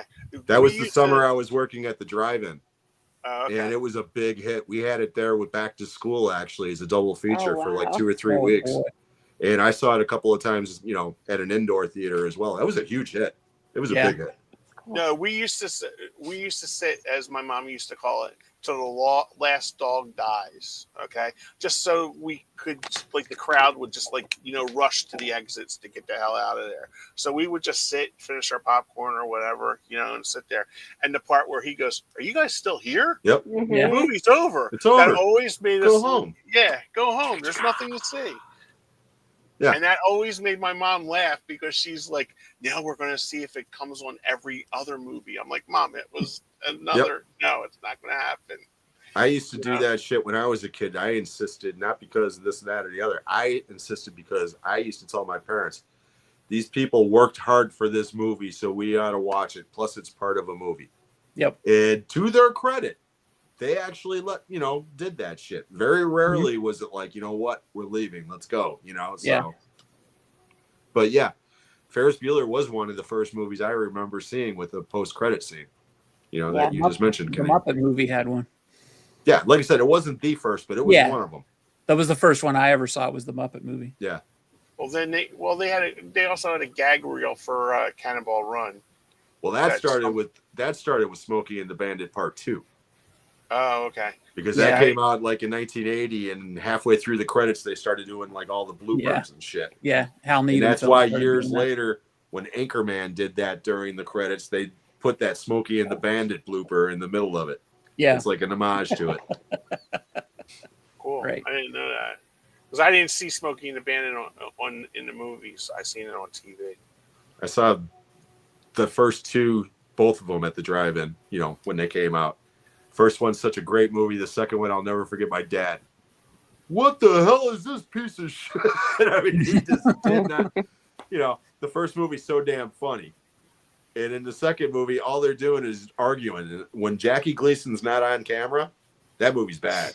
I mean, it's just Dom DeLuise with a bad accent, a pregnant elephant, and Sally Field and Burt Reynolds and Jerry Reed arguing. That's all it is. Yeah, the second one's terrible. We went to the theater. My stepfather was a huge Burt Reynolds fan, and we were so excited to go see the second one. Yeah. And my stepfather thought he was some sort of ersatz Burt Reynolds. He wore a cowboy hat and cowboy boots, and he had the black shirt with the roses on it and stuff. And he got all dressed up like that to go to see it at the theater. We were all excited. We walked out of there, and he's like, "That wasn't very good." He was like crestfallen. I'll see his shirt and raise you one. Okay, my dad was better than your dad. Okay, my dad was such a Burt Reynolds fanatic that Smokey and the Bandit came out in '77, right? Yep. So my dad was like 41, just about ready to hit that first middle age crisis, you know. Yep. And the following year, instead of buying a black Trans Am, for whatever reason, the dealer talked him into a sky blue Firebird. Ooh. And he came home with that thing, and my mom was like, "Jerry, what have you done?" And I was like, "Yes, Jerry, what have you done?" So he ended up, after driving that car for all of about 3 months, he ended up giving it to my oldest brother, Dave, and that became his car. Wow. So, and the next year, I saw Alien at the drive-in on the roof of that Firebird while my brother Dave was in the back seat having sex with his girlfriend, and I was up on the roof. My next therapy session is next week. Aren't you glad you joined us, Lori? This is the high-quality entertainment you've been missing. Best. It's like the most stimulating conversation of the week, you know? All right, get us back on track, Big Daddy. This is the conversation that Ferris Bueller started. Seriously. I'm amazed that Ferris Bueller brought that up. Actually, it started with the drive-in and it ended with the drive-in. We're back to that circle of life. There's always a method to my madness. It's not just, it's hilarious. At 8:13, we're only on Ferris Bueller. Yeah, I know. We got a while to go, so I guess I'd best shut up. Although we're coming up to the stretch of movies and I'm not, Yeah, we're probably it'll be the Kenny and Laurie show. So no, I don't know a lot of them either. Kenny, the solo show is. I'm just gonna go solo then. Kenny's like my moment to shine. I mean, there's a few more coming up, but not After about 1990, things are a little hazy for me. I don't remember much. Yeah, some kind of wonderful. 90s were rough for me too. I don't remember. Some Kind of Wonderful. I wasn't a big fan of that movie. I don't remember it. What? Some Kind of Wonderful. I like the trailer more than the movie. Does anybody remember the trailer? I don't remember the movie. See, or the trailer. not really. Yeah. It's literally nothing but Mary Stuart Masterson playing the drums, putting on her thing and picking up a pair of drumsticks and jamming the drums for 30 seconds while they show like little clips. Okay. And it's just her jamming. And as a drummer, I was like, "Oh, this movie's going to be great." See, there was a lot of discontent in our household when that movie came out because I was a Leah Thompson person and my brother loved Mary Stuart Masterson. Yeah. So when we went to see that movie, we were just like waiting for our girls to come on the screen.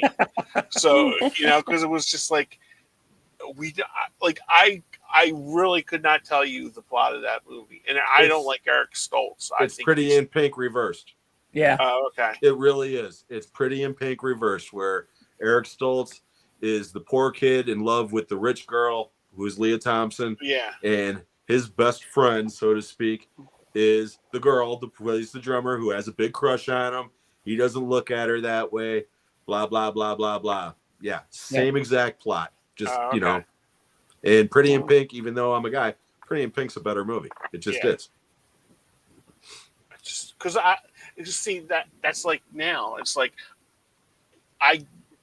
we can Ducky. You know, it's like I don't even know the characters from that movie. I haven't seen it in such a long time. I remember who's in it, but I don't remember the names of the characters. Yeah, so it's like when you bring up Pretty in Pink, everybody goes, "Oh, Ducky!" They make that face. You know, it's like, "Oh, Ducky." You know, even like John Cryer when they did that Rat Pack kind of thing. He's in his 60s and he still gets called Ducky on the street. He says more than Alan Harper. Yeah. So it's just like, real quickly, I'm sorry, but since you're talking about Pretty in Pink again, and nobody mentioned her, and she deserves a mention, Annie Potts. Yeah. Is frigging awesome. Yeah. I think the record she's better. store. I think she's better in that than she is in anything other than the original Ghostbusters that I've ever seen her in. She's fantastic in Pretty in Pink. She really is. So totally agree. All right, Planes, Trains, and Automobiles. The best movie in this filmography, in my opinion. Yeah, it's a movie I came to. I came to it late. I never really saw it until the last 5 years, believe it or not. I never watched it all the way through. And then I watched it by myself one night, and just totally fell in love with it. And then I had Lori watch it with me. Yeah, I'd never seen it either. Yeah, really? It's a masterpiece. It really is. And so it was like last year that I watched it. I think for the first time, and I was like, I think it was just totally different than what I thought it was going to be. Like, I don't know what I thought it was going to be. I just didn't really care if I watched it, I guess. It didn't really seem to hold my interest. But when we watched it last year, I was like, this movie is phenomenal. Yeah. John Candy's best performance, in my opinion. Yeah. Oh, yes. The scene where he breaks down and says, you know what? I like me. My friends, my customers like me. My wife likes me. Yeah. How anybody can watch that scene without getting a lump in their throat? It's like, you know, it's just when I saw that at a packed theater. Me and my ex were dating at the time when that movie came out, and it was a holiday release, Thanksgiving release. So it was packed theater, heat cranked, so it was hot in there, and people were kind of. But the scene in the airport where he walks up to the rental counter and melts down in Eddie McClurg. Okay. How can I help you? You could start by wiping that fucking grin off your fucking face. People started giggling. Okay. But when he went into that tirade where everything, a fucking Volvo, a fucking Dodge, something before, it's just, people were falling out of their chairs, just dying with laughter. And I was one of them. I was like, people were missing half of the speech because they were laughing so hard. And then the payoff, I threw it away. Oh boy. What do you mean, oh boy? You're fucked. It was like one of those moments that I'll never forget in a theater because the whole audience just erupted. It was just, it's so good. It's so good. Yep. I love that movie so much. Yeah, that's what I miss about going to the movies with people, and like having a big shared experience. Is having that kind of a moment. Yeah, you remember those, and they're totally when they're going the wrong way. And they go between the two trucks, and he looks over, and John Candy's the devil going, and then they stop. And Steve Martin's taking his fingers out of the dashboard. Oh, God. Same thing. People were just falling out of their chairs laughing. It's just, that's a movie that you have to watch with a crowd. You just, it's good on your own, but with a crowd, it's one of those movies. Yep. The one that we seen it opening weekend in '87. When we went to the three of us went to see it, and the one scene that got the most laughs was when John Candy hands him his wallet and he goes, "Go ahead, $242.33. Go ahead, count it. If it's a little bit over that," and then he goes, "Nothing." He goes, We were robbed? You think so? You think so? That got the biggest laugh out of the whole theater and everything. Her last baby come out sideways. She didn't cry or no. What a trooper. Oh, we got it. We got it. We're just going over there. Give him the glove. Come on. So that's another one of those movies. It's so quotable. It's so good. It's so good. Fantastic.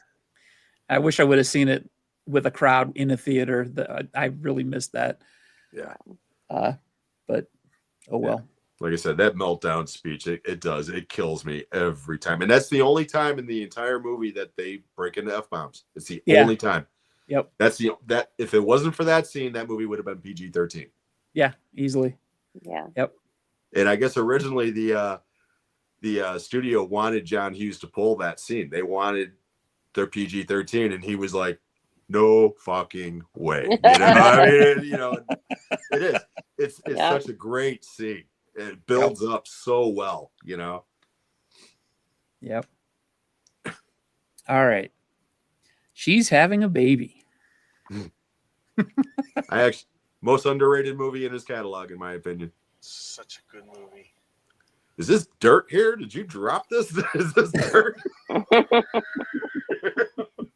Alec Baldwin plays such a petulant shithead in that. Oh, Yes. he's a prick. Yeah. He's a prick in that movie. Yep. And it was funny because when we went to see it in the movies, he was on Knots.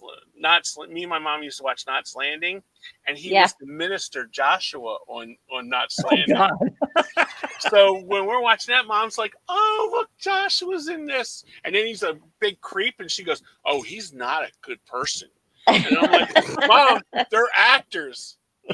She couldn't distinguish out of the two because she was like, when she would see somebody from her, like, she let us watch Knight Rider because Snapper from Young and the Restless was Michael Knight.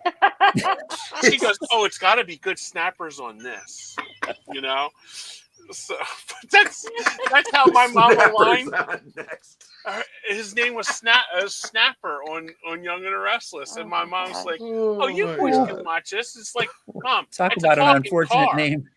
Yeah, his name was I forget his real name on there. It was like, I think his name was like Richard or something, but it was like a Dick. nickname. Dick Snapper. Yeah. Well, there was a girl in Young and Restless, and she's 60 now and still on the show, and they called her Cricket. But her name I was just going Christine. to say, is it Cricket? Yeah, there you go, the Cricket. Yes.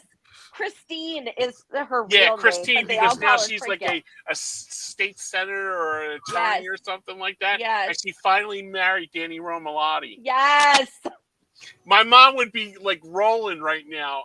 My mom too. My mom, Young and the Restless from day one. Yep. Oh, you couldn't say Pete from 12:30 to 1:30, and then it was just like after when Tim, do you want to go get a Beautiful came beer? on, you could just, We'd get locked in the summertime. She'd lock us out of the house between 12:30 and 1:30. Oh my God, you had a similar childhood that I did. Yes. We were not to bother her. It went from Channel 10. It went from Young and Restless, As the World Turns, Search for Tomorrow, Capital, and then it was like the local news, and she goes, "All right, you little bastards can come in now," from the yard. Oh, Sean left. Oh, okay, there. But oh my God, yeah, Young and Restless. Yep. Even when she was in the ICU, she was in the coma and everything. I told the nurses, I said, just bring up characters. That's another reason why I like Mr. Mom so much, because of the side characters. Because my mom would pick that up and she goes, "Oh, Nikki was such a bad person back then because she was dancing on the pole when she married Victor back then." And then she would bring up, every time we would watch that, she would bring up the storylines. Catherine was helping Nikki back then, but that Kevin, oh my God, Kevin, oh, he wanted to be a doctor and then he died. And I'm like, "Oh, Mom, we're watching the movie." Not storylines from 1978 from Young and the Restless. But she would bring them up. Runaway train going off the track. Sean left the building. He's not coming back. Yeah. I had a lot to do with John Hughes. Coming next week, talking soaps with Kenny and Lori. Kenny and Lori. I started watching because it was like, hey, I said to my mom, like, hey, if I start watching these, I might get some girls, right? And she's like, absolutely. So I watched Guiding Light with her, and you know, and So you're bringing back PTSD memories of like junior high going into high school when General Hospital, Luke and Laura was the Luke and all Laura, the girls liked Rick every Springfield back friggin' then. female that I knew, regardless of their was my age, was first obsessed concert. with that shit. Oh, was he Thought it was really? the most romantic thing on TV, and it's like, jealous. didn't he rape her? Ain't that how this started? She was married to Scotty, and then Luke raped her, and then suddenly she fell in love with a rapist. And I think Stamos was on General Hospital too. Uh-huh. Yeah, this was Yep. before Stamos. This was Oh, way okay. before Stamos. This is when Elizabeth Taylor was on there. Oh yeah, see, Sean's like, okay. Sounds like we're done. Jim gets lost in this, like completely gone. I forget where I'm at. I said the R word. Sorry. No, that's fine. I don't care. But am I wrong? No. Everybody was talking about that shit. Everybody. I remember Luke and Laura, but I don't remember anything about it other than people were talking about it because I didn't watch that shit. There I got was even home to a watch song that was Battle on of the Planets. radio at the time. I don't remember what the song was, but it was like a huge hit. The one with Carl Anderson and I have no idea. They even called it Laura's theme or some shit, but it was Oh, like yeah. Christopher Cross song. and it's Yeah. like Think of Yeah, Laura. yeah. Okay, I do you got remember that. raped there. Sorry. The 80s were a weird time, man. Oh, geez. The chat has completely gone silent. Everybody's in shock, just going, holy shit. We got canceled, Jesus. but we had fun while it lasted. Yes. All because I said she's having a baby. Yep. Oh But I well. remember getting back on this she's having a baby thing, okay? When Planes, Trains, and Automobiles came out, that little cameo from Kevin Bacon that everybody was like, holy, I mean, I know you guys just recently saw it, but at the time it was like, holy shit, that's Kevin Bacon, you know? Mhm. And at the time wondering why he was only in that movie for one scene and unlisted cameo. Well, it's because they were filming she's having a baby at the same time. Hmm. Right. Well, that's like at the end credits too. Remember Dan Aykroyd and John Candy's in there. Yes. You know, Yeah. Larry. Yes. Or Oh. They're maybe giving all their Yes. names for the baby. Yep. See, that was a segue to our next movie, Sean. I'm just laughing because the Texas is no That is fun true. note. Christopher. Yeah. Cross. Yeah, that is, if you watch that, Yacht Rock. Yacht Rock documentary, Yeah. I never knew that until I seen that. Yeah, me neither. I saw that. Yeah. I just laughed my ass off. That I was a like, great I knew there was a documentary. reason why I always liked that song. Yeah. I highly recommend the Saxon cover too. Oh, really? Yeah. Actually, yeah, you ain't joking. It's actually really good. Yeah, it's Oh good. no, I trust you. Yeah. Never heard Air Supply do Crazy Train though. And I never will. Is that a thing for real? Thank God for that. That literally would be the sign of the apocalypse, in my opinion. Yeah. Because No, if you guys watch that clip from the Brady Bunch doing Live or Let Die, that was an abomination. I Yes, have it heard Pat Yes. Boone's version of Crazy Train. yeah, that was the theme for the Osbournes, wasn't it? Yeah. Yeah. The Metal Mood. I mean, that whole album is a trip, man. It's an album. It's an album. It's an album. All right. We're gonna have to start cruising because it's 8:30. Damn it, Jim. Well, hey, he's only got 2 movies left if we want to skip the written bys. So Yeah. Yeah. So The Great Outdoors was next, which he wrote and produced but did not direct. and we've talked know. about that movie many times on this show. We all have love for that show or that Mhm. that movie. I will toss out there that it is Lori that made me reappreciate and reevaluate that movie. Good for you, Lori. Great movie. Good job, It's a Lord. great movie. Lips and assholes. Yes. Big Bear. Big Bear. Big Bear. Big Bear Chase. Big Bear chase! Big Bear chase me! Big Bear chase me! When he's Kenny. when he's eating that steak and he has to eat the gristle. Oh my Yeah. Oh, yeah.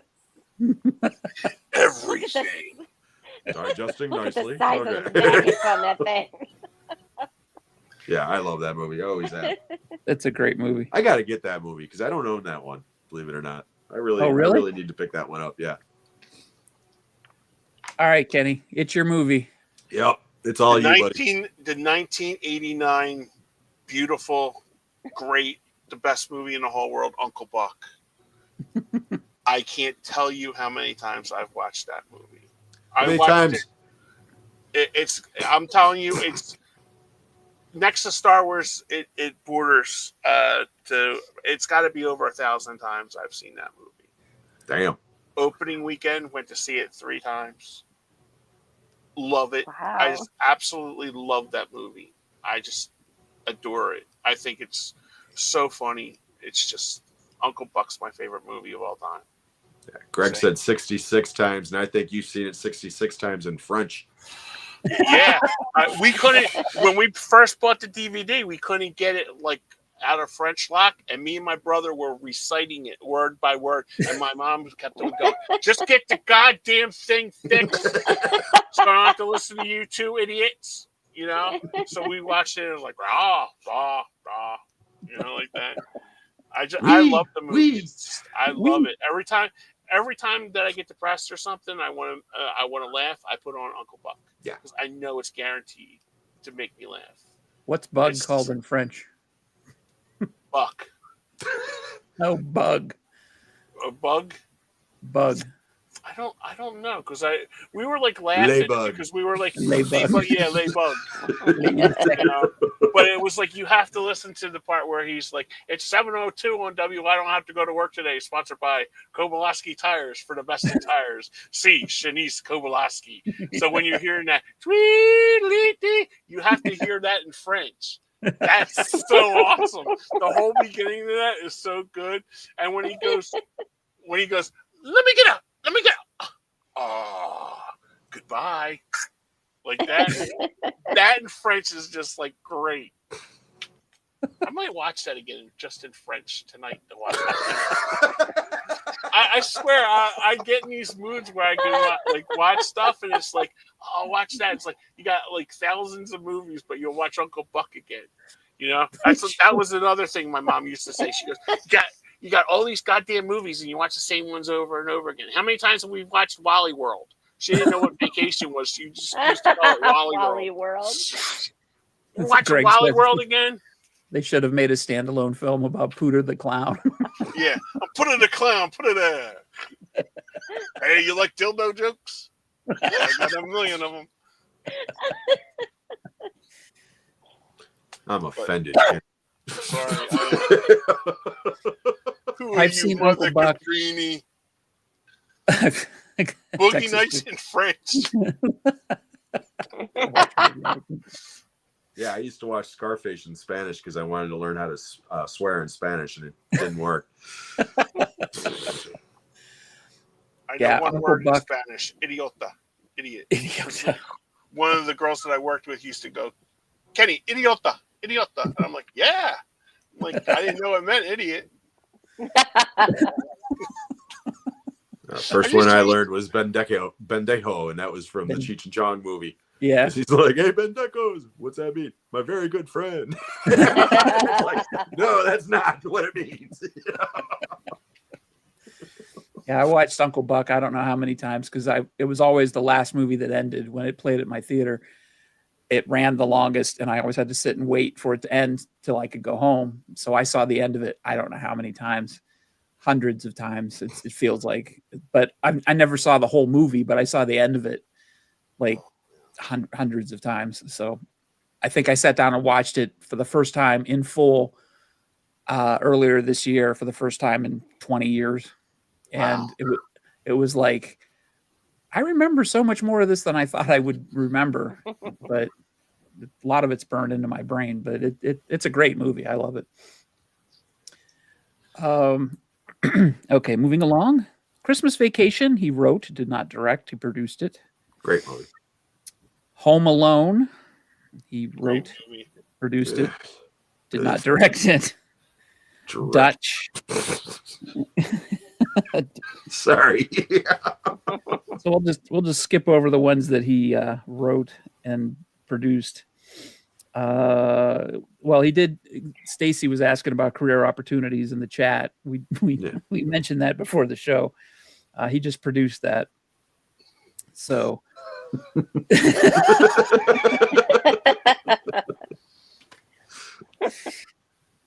that's all we really need to say about that movie.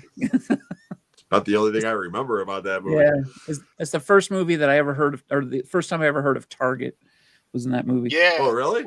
Yeah. The first time I ever heard of Walmart was Christmas Vacation. We didn't have Walmarts here in Philly or Jersey. Yeah, we didn't have Walmarts where I was either. Yeah, see, Midwest, so both. Yeah. Target. We got them. Yeah. We got them later, but we didn't have either one. No, I want an In-N-Out burger, damn it. Just once. Just once in my lifetime. They probably don't even taste good, but I want one. They're like, yeah, no, they're not. They're you good. think? Oh, I loved it. All right. See, that's what I mean. You know, that's the way people talk about White Castle. I was kind of like, oh, this isn't as great as I thought it would be. I've had people from the UK ask me about White Castle because they saw Harold and Kumar. And I'm like, White Castle suck. Okay, I've been around my entire life. Not at 2 o'clock in the morning. I would rather go to Taco Bell, quite honest. Yeah. You know, I don't know. I would take White Castle over Taco Bell. A sack of sliders from I'll White take Castle the little at 2 chicken o'clock in the sandwiches, morning. but I do not like their burgers. I mean, I'm sorry. The White Castle burgers are horse meat. They're gross, man. Not to mention, I don't like onions either. So, and they are literally just covered in onions. So, yeah. All right. We're off track again. Sorry. So we get to the last one that he directed, which was Curly Sue, which I have never seen. I've never seen it. Love it. The one movie in his filmography that I do not like. Now, to be honest, I probably haven't seen it since 92 when it hit video, because I did not see it at the theater. I saw it on video. And I remember at the time, like, wow, this is just, I mean, it came out a year after Home Alone. And to me, Home Alone is when he pivoted. He started off making movies for teenagers. Then he pivoted to making a couple of movies about adults. And then suddenly he started making movies for kids. And I mean, kids, you know, and that's where I put that movie in that category. So it didn't connect with me. But Kenny, he's got a big heart, you know, he is, you know, he likes those feel good movies. So I'm sure it worked for him, but I'm with Texas. Curly Spew. Exactly. Curly Spew. I loved it because that was Jim Belushi was on a high right there, because he had just came off of Mr. Destiny, Taking Care of Business, K9. Yeah, I don't like any of those movies. Wow.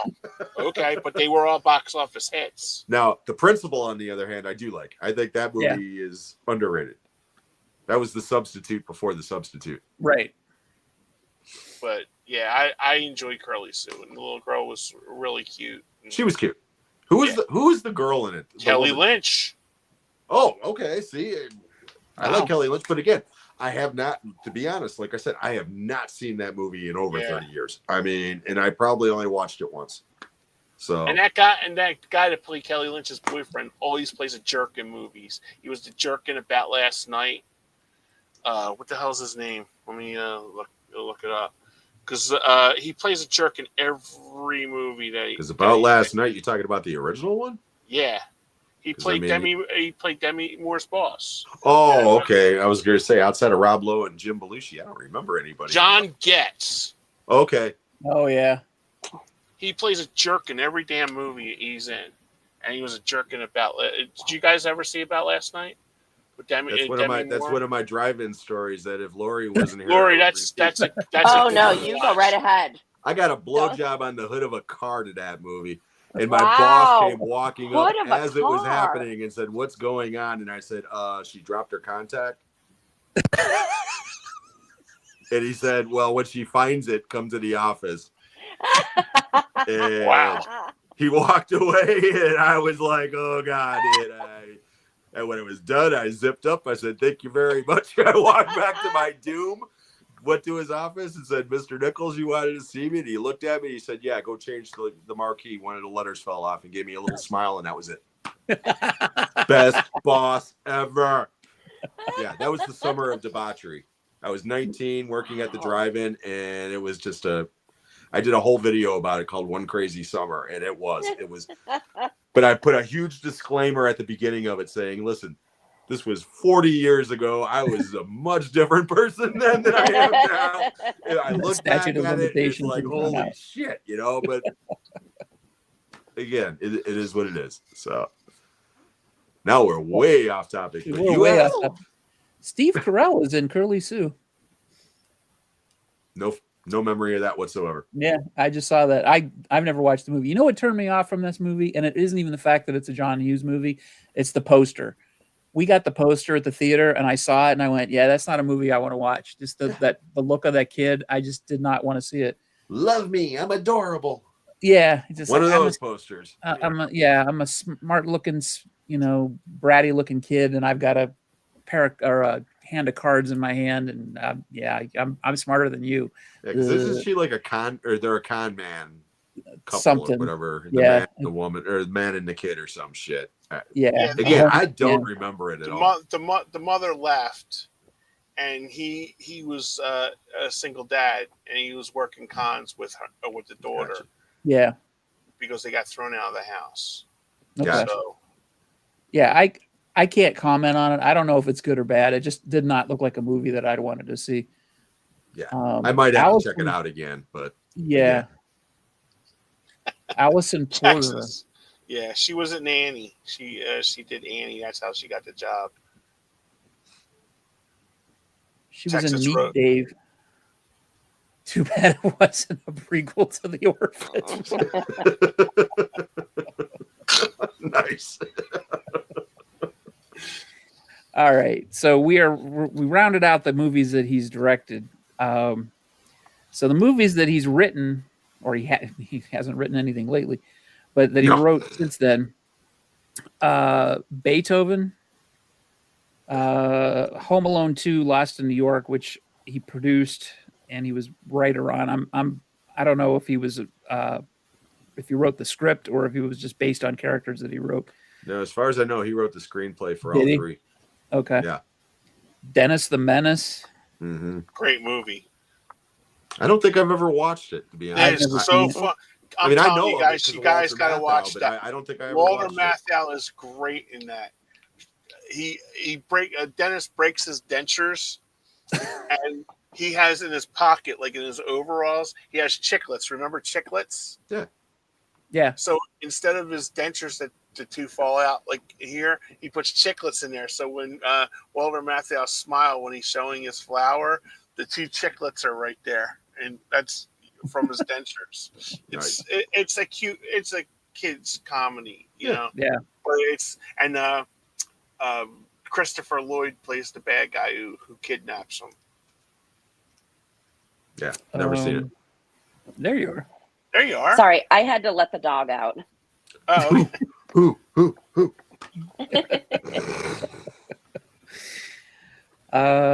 Baby's Day Out. Oh, that movie was terrible.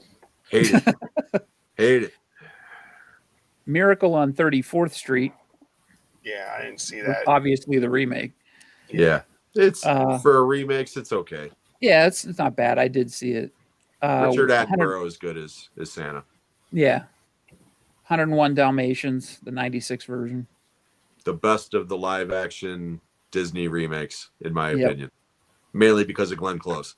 She's awesome as Cruella de Vil. She really is. Flubber. That's a good movie. With Love Robin Williams. I prefer the original. Yeah. Yeah. Home Alone 3. Never seen it. Don't like any of those movies, but that one's probably the worst because it ain't even Macaulay Culkin. So. Right. Reach the Rock. We talked about that earlier. We don't even know what that is. I know of it, but I've never seen it. And I couldn't tell you. I know it's a drama of some kind. It might even be like a crime drama of some kind or something, but I don't think I've ever seen it. If any of you guys in the chat have seen any of these, please feel free to share details. Yeah. Newport South. Never heard Just- of that. Just visiting. Just Visiting Yeah, that's is a good one. that was a French movie originally that I think, or it might be the other way around. Jean Reno and Christina Applegate. Yeah. Oh, okay. I seen it because I like Christina Applegate. So Yeah, Yeah. I've never seen it, but again, it's another one of those movies that I've heard of. Yeah, as far as I know, Larry, he did. As far as I know, he wrote all three. Yeah, I'm gonna double check just to see if it was like I thought.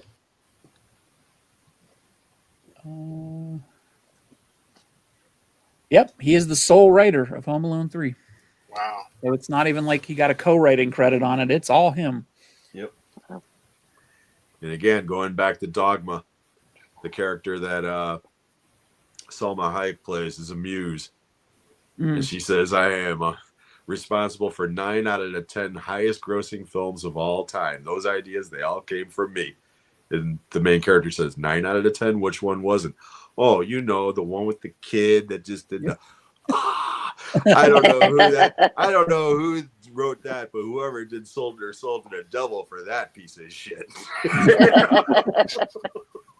Texas said he just saw Just Visiting ages ago. I just saw Just Visiting. I saw Just Visiting ages ago. Well, I can't read. And then the story only of Made in Manhattan. Yeah, I didn't even write that down because he didn't write the screenplay. Yeah, he just wrote the story. That was 2002, and then 7 years later, he had a heart attack and dropped dead. So, Unfortunately. yeah, at very much too young of an age. And somebody said, I don't remember where I read this, that he probably would have stayed a director if John Candy would have remained alive, because he loved working with John Candy, and the death of John Candy is what made him stop directing. I don't know if that's true, but I could see that being a definite motivation for him being more reclusive and writing less interesting screenplays, because something had to have happened. I would love to know how they fell out with each other. I would, because everything you hear about John Candy, he was such a nice man. And I don't think they fell out. I think John Candy just passed away. Because he died not too long after JFK came out. He died in 94, didn't he? Yeah, he died in 94. Yeah, so, I mean, they made a couple of movies, before then. But, yeah, I mean, he stopped directing in 91. He might have been writing something for Candy, and it never came to fruition. I thought I had read that they had a falling out, because they may have, but I don't recall that at all. Yeah, I don't know anything about that. Yeah. Because, yeah, like you, I've never heard anybody ever say anything bad about John Candy. And I know he's got a documentary coming out about him. I cannot wait for that. Yeah, I'm looking forward to that as well. I'm looking just to see if there's anything. Yeah, because one of my favorite John Candy performances is Only in the Lonely, and you can't find that anywhere. I'd love, if anybody out there has a burned copy of that, send it, DM me in the IG. Speaking of rare finds in the wild, Sean, good for you on the Cocoon. Yeah, Cocoon. Oh, yeah. Holy shit. I saw that on your video, and I did a double take. I was like, and then when you said it was reasonably cheap, I was like, wow, double good for you. Yeah, it's great. Because that's a rare one to find in the first place, and then when you do, it's usually outrageously expensive. Yeah, he put it in a stack, and he goes, anybody want any of these? And I just typed it in, Cocoon, as soon as I saw it. And he's like, okay, it's yours. Nobody fought me for it. I was like, holy shit, nobody even cared. And then one person said, wow, that's really hard to find. And I'm like, yeah, well, no, nobody wanted it. And I looked it up and I saw what it was selling for on eBay. And I went, holy God, I got this at a great price. Yeah. Like I said, I was shocked when I saw that. So good for you, man. Thank you. According to ChatGPT, which, you can take it or leave it, there's no widely documented evidence that John Candy and John Hughes had a serious falling out. In fact, by most accounts, they had a strong professional relationship and mutual respect. There's a rumored disagreement around Wagons East from 1994, which Candy took on reportedly due to financial pressures, and that's a film that Hughes was not involved in. Right. But there's no clear evidence that any falling out occurred between them before Candy's death. And that movie's terrible. That movie's, I've never seen it. I can't get myself to watch it. Yeah, no, it's a horrible movie. Richard Lewis, and I like Richard Lewis. Yeah, me too. Just a bad movie. Yeah. Well, that's like the Farley movie, Almost Famous, with Chandler Bing. I've never watched that because Farley was so far gone. He was just in bad shape because he had just finished that movie when he hosted Saturday Night Live, and he was all strung out because if you watch that 97 that he was on, and I think it was like 3 weeks later he passed. Yeah. He was he was sweating like all the time, and it was more than Burt Young. He was so. I mean, they had to bring Chris Rock on. Remember the monologue during that Saturday Night Live because he couldn't get through the monologue because he was out of breath, and it breaks your heart, because he was so talented. Yeah, that was a sad story. Way to bring us down, Kenny. Yeah. All right, so we made it through John Hughes. And now it is movie recommendations time. Yay. A round of applause for us. I'm full of bad jokes. Just like with dirty work. I'm not sure where. That it's hard for him to watch because of Norm Macdonald, probably. Oh, okay. Oh, okay. Yeah. And Norm Bob Saget Macdonald directed that too. Yeah. Oh, jeez. What a double whammy. Oh, boy. All right. Well, it's movie recommendations time. Oh, I think all yous are going to enjoy my Tubi pick of the week. Oh, are we? Oh, yeah. It's the 1991 cinematic classic, Curly Sue, to stay on the... all right, Kenny, go ahead. I did pick that. I really enjoyed it. I love Jim Belushi and Kelly Lynch. Went to see in the movies. I'd like to get a physical copy of it to watch again. But I just watched that again yesterday to prepare myself for my John Hughes films, and I really enjoyed it. It's a nice family film, and that John Getz plays a creep. Okay. So tune in for John Getz' performance. Yes. All right. Whatever you need, John gets. Jim. Well, I already mentioned it, and I got too lazy to go grab another movie, so mine is Vacation, which was my introduction to John Hughes. Like I said, I saw this at the drive-in. I still think it's the funniest of all the vacation films. Special shout out to Imogene Coca is Aunt Edna, and Randy Quaid, of course, his cousin Eddie. He's just, so good in this movie. It's too bad he lost his mind, but he is absolutely hysterically funny in this movie. So my recommendation this week is National Lampoon's Vacation from 1983. All right. I will go next. Mine has nothing to do with John Hughes, because we talked about all the John Hughes movies, and the ones I haven't seen, I can't really recommend because I haven't seen them. So this week I went with Warfare. Yeah. Have you seen this one, Jim? Yes, that's one of the ones I saw this year so far. Okay. Yeah, this is a really good war movie. I actually wrote on Letterboxd that this is the best war movie. I probably don't want to watch it again anytime soon because it's really intense. But it's a real-time war drama about a bunch of soldiers that were kind of trapped in a house in Iraq in, I think it's 2006. And they're just it's a war movie, but it's not one of those grandiose war movies where there's flashbacks and big speeches and all that stuff. It's just about one mission in real time from beginning to end. Some things go right, some things go wrong. You just see it as it plays out, and it's super intense. You see it from their point of view, like you're right there with them. Flying the wall. Yeah, and it's so intense. You wonder how anybody can spend more than a day in the service in wartime. It's just crazy. So the fact that people do 2 years of duty, or or whatever that they end up doing, it's just crazy. So it's just really, really intense and highly recommended. So that's my recommendation. Yeah, I couldn't agree with you more with how you started your recommendation. It's probably the best war movie that I don't want to ever watch again. Yeah. It was. Yeah. It was really good, but I don't see myself buying it. I just don't. Yeah. I bought it sight unseen from A24, and because I'd heard nothing but good things about it, but I don't know if I'll keep it in my collection. Not because I don't like it, just because I don't know that I'll watch it again. It's an extremely well-made movie. Extremely well-made. Yeah.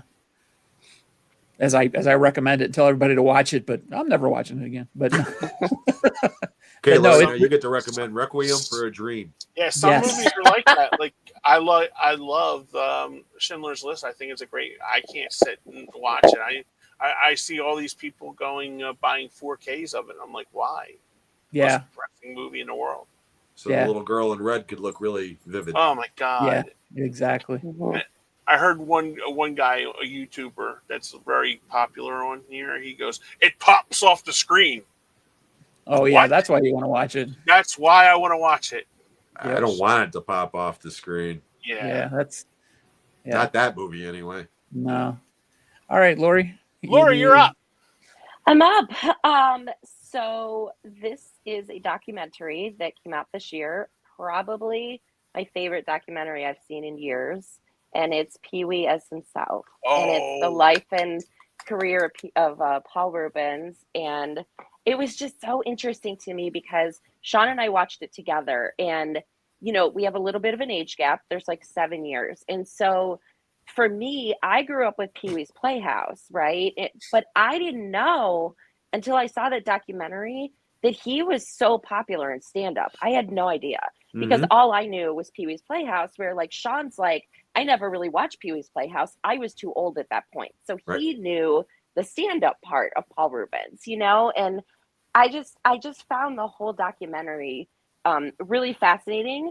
The one thing I wish would have been different is I wish he would have trusted the director a little more. Yeah. He just seemed very leery of his intentions and what he was going to kind of make him look like in the documentary. Understandably so. That guy was put through the ringer on more than one occasion, right? Yeah, totally. And so, but I loved the whole documentary. I loved him. Yeah. So that would be my recommendation. Great pick. Great pick. Yeah, like Sean, my niece was in love with the TV show. I even bought her the doll. Yes. Or whatever. Yes. And she did. She loved that show. And I was in my 20s, so I never watched it. But his appearances in the Cheech and Chong movies is what started it with me. Yeah. And I adore that guy. I do. He got shafted so many times. And we brought up Jeffrey Jones earlier, and unfortunately he got kind of swept into that scandal as well. And he had nothing to do with that. I mean, nothing to do with that shit. So great pick, Lori. Great pick. I have a T-shirt that has Pee-wee's bike on the front of it. And it says I'm a loner Dottie, a rebel. And I recently traveled, and I cannot tell you how many people stopped me and were like, "Oh my God, that was my childhood. Where did you get your shirt?" Yeah. It was just really cool. Yeah, I did a tribute to my brother Greg passed away last year. He was a little bit older than me, but the summer of '85, the two of us went to the drive-in a lot on my nights off because I worked at an indoor theater at the time. One of the movies that we went and saw was Pee-wee's Big Adventure, and with Mad Max Beyond Thunderdome. And what a double feature that was. That was a double feature. But Pee-wee was the second movie, believe it or not. Okay. Oh wow. And we were wasted. Okay. I mean, just stoned and drunk out of our minds. Shocker there, folks. Yeah, and Pee-wee's Big Adventure started. Okay, this is 40 years ago, so the statute of limitations is way over, but we're wasted watching Pee-wee going, this is the dumbest damn thing I've ever seen. Let's leave. And about that time, the Large Marge scene happened. Yep. And the reaction, I will never forget, me and my brother both. It went from, this is stupid, to, a scream to both of us looking at each other, screaming, Yeah. and then laughing and going, "What the fuck was that?" And from that moment in, we were in. We were like, "Oh, this is the greatest movie ever." It took you to that point for that? Yeah. Mine was, We I almost paid the left. fool, don't miss to eat Mr. T cereal. Yeah, because we were like, well, "This is so stupid." We were giggling here and there, like when he's right before that scene where he's dropped off in the desert and the little cartoon eyes are going, Yep. you know, it sure is scary, you know, and then the flashlight. I mean, that was kind of funny. But that damn Large Marge scene, like I said, both of us were just like, this is the greatest thing I've ever seen in my life. Yep. And we even brought that shit up until the day he died. Wow. He'd call me every once in a while, just leave a voicemail. It was on a night just like tonight. The worst accident I ever seen. Yeah. The first time I ever seen Pee Wee in something was the Blues Brothers, when he was the waiter in the Blues Brothers. Yep. That was the first thing. But in Pee Wee's, me and my brother told me this, and Chris left a message for me in there, and he was like, "Attention, Mr. Herman, Mr. Pee Wee Herman." Mr. Herman, you're wanted at the front desk. And then he like backs up. He's like so proud of himself that he nailed the line. You can tell the director's telling him to get out of frame, so he's like, That's a great pick, Lori. That's still my favorite. That's still my favorite Tim Burton movie. Believe it or not. Yeah. It is. Well, It's Batman. I would rather watch Pee-wee's Big Adventure than Batman. Believe it or not. Mine's Ed Wood, but that's me. Oh, Ed Wood's his best movie. That's great, Bella. But again, I got that nostalgic love for Pee-wee because, like I said, my brother. It's just one Yeah. of those Oh, yeah. moments. I love it. I can't beat that. And Larry, we were talking about Warfare. He said, Grave of the Fireflies is great, an amazing anime, but a tough watch. I've seen that movie once. I bought it on Blu-ray. I still have it sealed because I haven't had the balls to watch it since then. And I watched it last in 1998. Wow. That movie it ripped my soul out and stomped it to death. But it is fantastic. It is a great movie. Yeah, makes a good double feature with Martyrs. I haven't seen Martyrs. You don't want to, man. No, I don't think it's quite as poignant as Grave of the Fireflies. No. Martyrs. I heard so much about. I did. I bought that thing as blindly on DVD. Went home, watched it. Thought it was a very effective movie. Took it out of the DVD player and threw it in the trash because I knew I would never watch it again, and I knew I would never recommend it to somebody and say, "Hey, man, you got to watch this," because it's just one of those movies that's like, I want to scrub my eyeballs out, to get it out of my head. So yeah. Yeah, Grave of the Fireflies is a work of art. It's a masterpiece. I can't say anything bad about it, but it's horribly affecting. And yeah, Larry said, "Yep, same here. Seen it only once, but man, it's amazing." Oof. Have any of you guys seen the Billy Joel documentary yet? Not yet. Not yet. I'm going to carve out 4 hours to watch that because I do. 5. I love Billy Joel. Okay. Me too. I've watched it twice already. Both parts. Wait till you get to no spoilers. Wait till you get into the first half hour of day 2. Part 2. Okay. Heavy. Yeah, I'm sure. Heavy. No spoilers on that. It's not, but wow. I was like sitting here crying while I was watching it. But yeah, after you guys get done watching it, let me know what you think, because it was like, when I seen that, it was like, oh my god, it's just like, wow. Because Billy Joel's like my favorite. He is like the pinnacle. He's one of mine. Yeah. He's one of mine. So for a metalhead like me, Billy Joel provided a huge chunk of my soundtrack growing up. I mean, he's one of those artists that just, I love him. I love him. Seen him twice. Yeah, we should do after you guys watch that, Lori, you should come back and do that. We should do a whole show on that. I love Billy Joel. Oh my god, I've seen him 9 times. Well, hopefully he won't be on our I've next I've only show. seen him once. Okay, yeah, I've times. seen him 9 times. 9 times. I'm looking at it right here. Grace. Yeah, sorry. But Larry asks, have you all seen the A&E doc on Farley? That was a tough that's one. a tough one to watch. I haven't. No, I haven't watched that one yet. It's just the potential that guy had, Yeah. and the movies he had lined up too. Yeah. I know there's an He Ozzy was- doc coming out that was in the works that's supposed to be like possibly hitting the theaters like by the end of the year. And I don't know if I want to watch it or not. Yeah. That's going to be rough. Well, Yeah. they said Sharon's not doing well at all. What's that? Shit. Those Yeah. two have been married for 40 Yeah, I'm years. just saying because I can only I imagine. read something today that the kids were like going to watch with Sharon because she hasn't been doing very well since he. Yeah. No, I bet. Like, The world is a lesser place without Ozzy in it. Yeah. I thought it was bad when David Bowie died, but this one really. Oof. Yeah.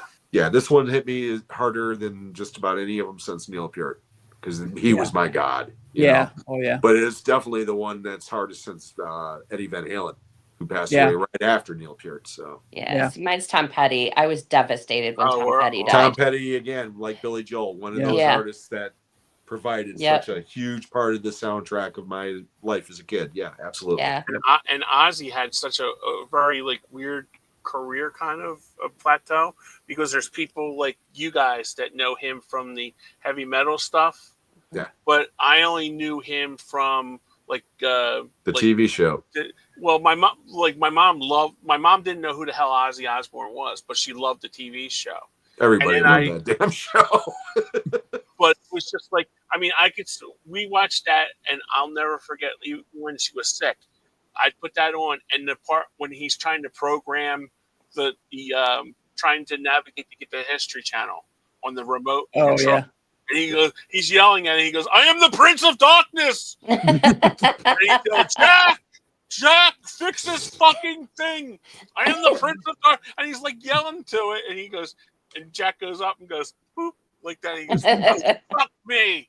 Like that, you know? But it was I like it when he'd end up taking the dogs out and they wouldn't come back in. Yeah. And he'd be yelling and screaming for these dogs. And then Sharon or one of the kids would come out and they'd be like, Tipsy. And the dog just runs right in. He'd just be standing there like, bloody hell. And I mean, it'd be funny as hell, man. Yeah, the other one was when Sharon was like sick with her cancer and stuff. Yeah. And he went and got her like all these chocolates from like England and stuff and spent like $2,500 to bring them over to America and cleaned out everything in the drawer. And how he did it was he opened up the drawer, threw everything that was in that drawer away and put all the chocolate in it. And he goes, Mommy, I made you a chocolate drawer. Oh, I made you a chocolate drawer. And then like 2 days later, Sharon's looking for something and Jack goes, oh, Daddy threw that away. It was like the plans for Ozfest that year that she had like written all of them like on notes and stuff. So that was another segment. The kids were out there looking for the bag that their dad had thrown away. Because it had like all the people that were going to be on Ozfest that year. Oh my gosh. Oh jeez. And she goes, I'm not going to eat all this fucking chocolate, Daddy. You know? Yeah, I want to see if we can do a show soon. Yeah. About some of these icons that have passed away this year, whether it's music, movies, whatever. Because we've lost quite a few this year so far. But to me, Ozzy to me is the one. Even though everybody knew how sick he was. Yeah. It gutted me when I heard about it. It really did. Yeah, Prince. Definitely Prince. That was a hard one too. Yeah. Yeah. Yeah, Michael Jackson for me was tough. Yeah. Because I grew up listening to like, especially that Off the Wall. Oh my God, I remember borrowing it from my cousin Patty, and just that,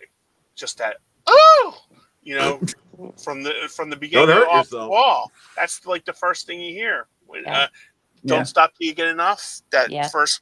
Yep. Oh my God, I'm like, who is this guy? You know, because we didn't have Ben or any of the Jackson 5 stuff when we were a kid. Best song ever about a rat.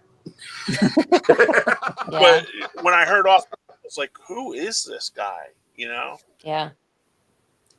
But didn't mean to get us off topic again. No, actually, I had to acknowledge Ozzy. I wanted to acknowledge that because I did want to go into the segue for the next show, which Jim and I, we've been talking about it. Kenny, we haven't really had any conversation about it, but Kenny was playing off the wall backwards. We wanted to do a tribute show next week, and even though we're talking movies, not to be confused with the other talking movies, so we're talking movies with Sean, Kenny, and Jim. I always have to throw that in there. We're going to do a tribute of some sort to all the celebrities that have passed away this year. Okay. So we're gonna include Ozzy and probably some other musicians as well as actors and actresses and whatnot. So stay tuned for that. Details coming soon. But not next Tuesday, right, Sean? No. Not next Tuesday. Yeah, 2 you weeks. said next Tuesday. Not next show. They said Not next week. So, but yeah, Okay. we knew next it. show. Yeah, next show. Because where Every are 2 you weeks. going to be next Tuesday, Sean? I'm going to be sitting in second row to see Train. Ooh, oh, I love Train. So do I. It's my 50th birthday on Tuesday. Oh, happy birthday! Happy birthday! And he bought me second row seats to see Train. What a nice guy he is. I know. So Now, that's do you- where we'll be Tuesday night. Now, do you Yep. like Train? Oh, I love them. Huge Okay. fan. Drops So, of Jupiter. basically, he made up- Wait a minute. Let me get this right. Your birthday, right? Uh-huh. Which happy early birthday, by the way, and it was Thank you. lovely meeting you, by the way. Thank you. But he went out and bought you second row tickets. But yet, when you guys went to Vegas, Uh-huh. speaking of Ozzy, I'm he sorry, gave up okay? Black Sabbath to watch Britney Spears. What a Okay. Let's did I acknowledge not give what a you the good choice? man it is that you married. I'm pretty sure I said you could have gone by yourself. Well, I was in Vegas with my wife. I'm not going to exactly. a concert. I would have went to Britney by myself. Thanks. Go off, honey. Leave me to my devices. Okay. All right. Yeah, Well, you're right, Ken. now I feel bad about that. So No, I'm sorry. I'm just kidding. Oh, I would have liked to go and see Britney too. She didn't sing. She didn't sing any of her songs. She But just She was lip- like she lip lip-synced syncing them wonderfully. everything. So basically, it's watching her dance on Instagram. Yes. Just putting- yeah, Yes. pretty much Without knives. Yes. Uh-huh. without knives. Without knives. Yes. Well, Babies. I had won tickets to see Barry Manilow, the great Barry Manilow. See, Love they're the Barry. tickets I tried to give you guys, but you had something to do. What? What? Remember, Sean, I won that contest? What? It was in What? New York. Oh, don't you get out of it now. I couldn't, and I had 2 tickets in the first level in New York, all expenses paid. They were like, I couldn't go. And I texted you about it, and you said When you was had this? something to do. It's 2 years ago. I have a Barry Manilow. I'll show you the picture, Lori. I have Elf. I have a Barry Manilow Elf. I'm horrified right now. Yeah. Sean! I swear to God, because I was calling everybody to see if they wanted these tickets, and because I was going to give you the scanner on my phone, for the tickets, and you guys said you had something to do. I don't mean to get you guys in trouble. You're getting I'm sorry, we have to go now. Bye. There's nothing more important than I'm going Barry Manilow. Yeah, I won a contest, and I couldn't go. And I went to my cousins, my friends from church, all this stuff, and I said, "Hey, Sean, you know, these are 2, they're mezzanine level tickets. I won a contest." And he said, "You guys had something to do that weekend." I don't mean to, it's 2 years later, guys. I don't. Yeah, I don't remember. But I don't remember that. and they just Holy shit. went, yeah, because I was going to try to give it to my niece. And yeah, really. I'm gonna get a text. Kenny, The legend you of the asshole. Yam King lives on. Yeah, but it was I love me some Barry Manilow. Oh, me too. Copacabana. Oh Oh, my God, I was mad that my niece did not play Copacabana at her wedding. oh, you have to play that at a That's wedding. what I said. There's 4 songs you got to play. You got to play Sweet Caroline. She didn't Yes. do that. Copacabana, Yes. YMCA, Yes. and what's the other one? This is how you do it. Little Montana, Those are the 4 songs. Oh, that's okay. But those 4 songs Thank are you, the Mr. mandate Dan. to play. She didn't play any of them. And I was like, that real, because I even said to her, Elizabeth, that really sucks that you didn't get those. And she goes, well, you didn't pay for the DJ, Uncle Kenny. And I'm like, well, I'm sorry about that. But she hates Neil Diamond. She hates Sweet Caroline. Okay, And I'm like, no. I can't believe we're related.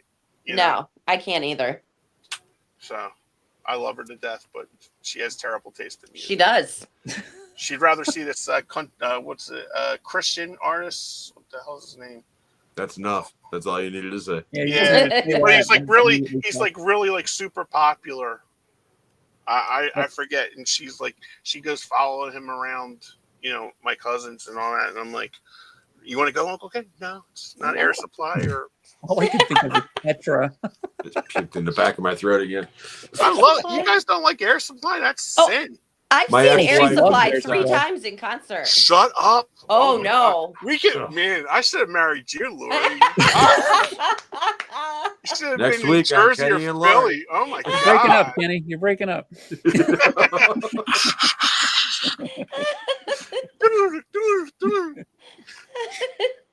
Well, I think it's hilarious that Lori was all nervous to do the show, and now we've run over by 15 minutes. I was going to say, this is one of the longest episodes Talking we've ever about had. Air Supply. Talking about Air Supply and Barry Manilow. Barry Manilow. Oh man.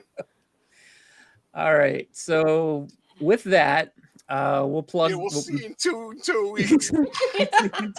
Yeah. So Lori, I'm going to put you on the spot. Would you come back? It would depend on the topic. But yes, I mean, I love doing this with you guys, but like I was telling Sean, I don't watch movies, like I don't analyze movies. I don't like look for a lot of like the intricacies of a movie. Like I just watch it because I like it and I move on to the next one. So like I was a little intimidated to come on at first because I was like, I'm not so sure that I'm going to be able to talk about the movies the same way you guys do. But yeah, if you had another great topic, I would come back. Awesome. That Billy Joel documentary. Yeah, after we watch it, that might be a good one because I love Yeah. him. But no, you did awesome. You really did awesome. So, Thank you. You held your own. You Thank talked you. more than I did. Yeah, no, you were great. You were so great, and it was so nice to finally meet you. It was so nice to meet you. The end. You two Like- douchebags. You know, I mean, hey, yeah. Well, thanks, guys. Thanks for making her feel at home, and thanks for making sure that she felt good and everything worked out well. And Lori, you were a great guest, and I'm not just saying that because I'm going to shut the Absolutely. camera off, and you're going to beat the hell out of me about Barry Manilow. Yeah, I didn't mean to get you in trouble. You I didn't. honestly don't remember that, Kenny. I don't. Looks like but- we made it, except for poor Sean. He's sleeping on the couch. Hey, you got the One Texas night brand of weekend in approval. New England. Thank you, Yeah. Texas. See Texas that? is the best. He's awesome. Yeah, he's awesome. Thanks, Texas. Thanks, Mr. Dan. And Dan hopped as well. in here. My buddy Ken from my Facebook blog. Thanks, Ken, for Yeah. watching. Get Yeah, to see thank you everybody in the You chat. get to see who blogs every day now. Because I had this Facebook entertainment blog, and I advertise I advertise the stream every time that we do it. So it's nice to see people. Well, plug your blog. Huh? It's movies, music, TV, and stuff. It's a Facebook blog, and I do it every day. And it's just basically like entertainment, like what happened on this day. Like today, Martina McBride turned 58. For you country fans that know who Martina McBride is. Okay, All right. tomorrow I have it on my phone. I'll give you a quick synopsis. Larry Fishburne 63 tomorrow. Lisa Kudrow 61. Arnold Schwarzenegger is 78 years old. Wow. Wow. So it's basically I just do basically my new thing is the hits of the 80s. So I'll put the top 5 countdown of what was number 1 this week. Like number 1 in 1980 was the great Billy Joel.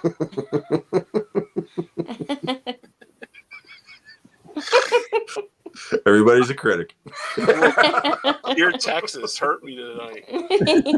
Well, next Tuesday, Kenny, you could put on there that it's the August 5th is the date that Marilyn Monroe passed away. Oh, there you go. See? Yep. That's good August knowledge 5th. out of you. Yeah. Yep. See, That's You my can hang with grandson's birthday. there you I'll go. be so happy to know that the tradition continues because Marilyn Monroe died on his birthday. Princess Diana died on mine. Oh. Oh man, talk about sad. My golden birthday. My Oh. 31st birthday, she died. Oof. I woke That's- up and I was like, happy birthday to me. Turn on the TV. The first Oh. thing I see is mangled car coming out of a tunnel. And it's like, holy shit. Are That's you kidding horrible. me? Yeah.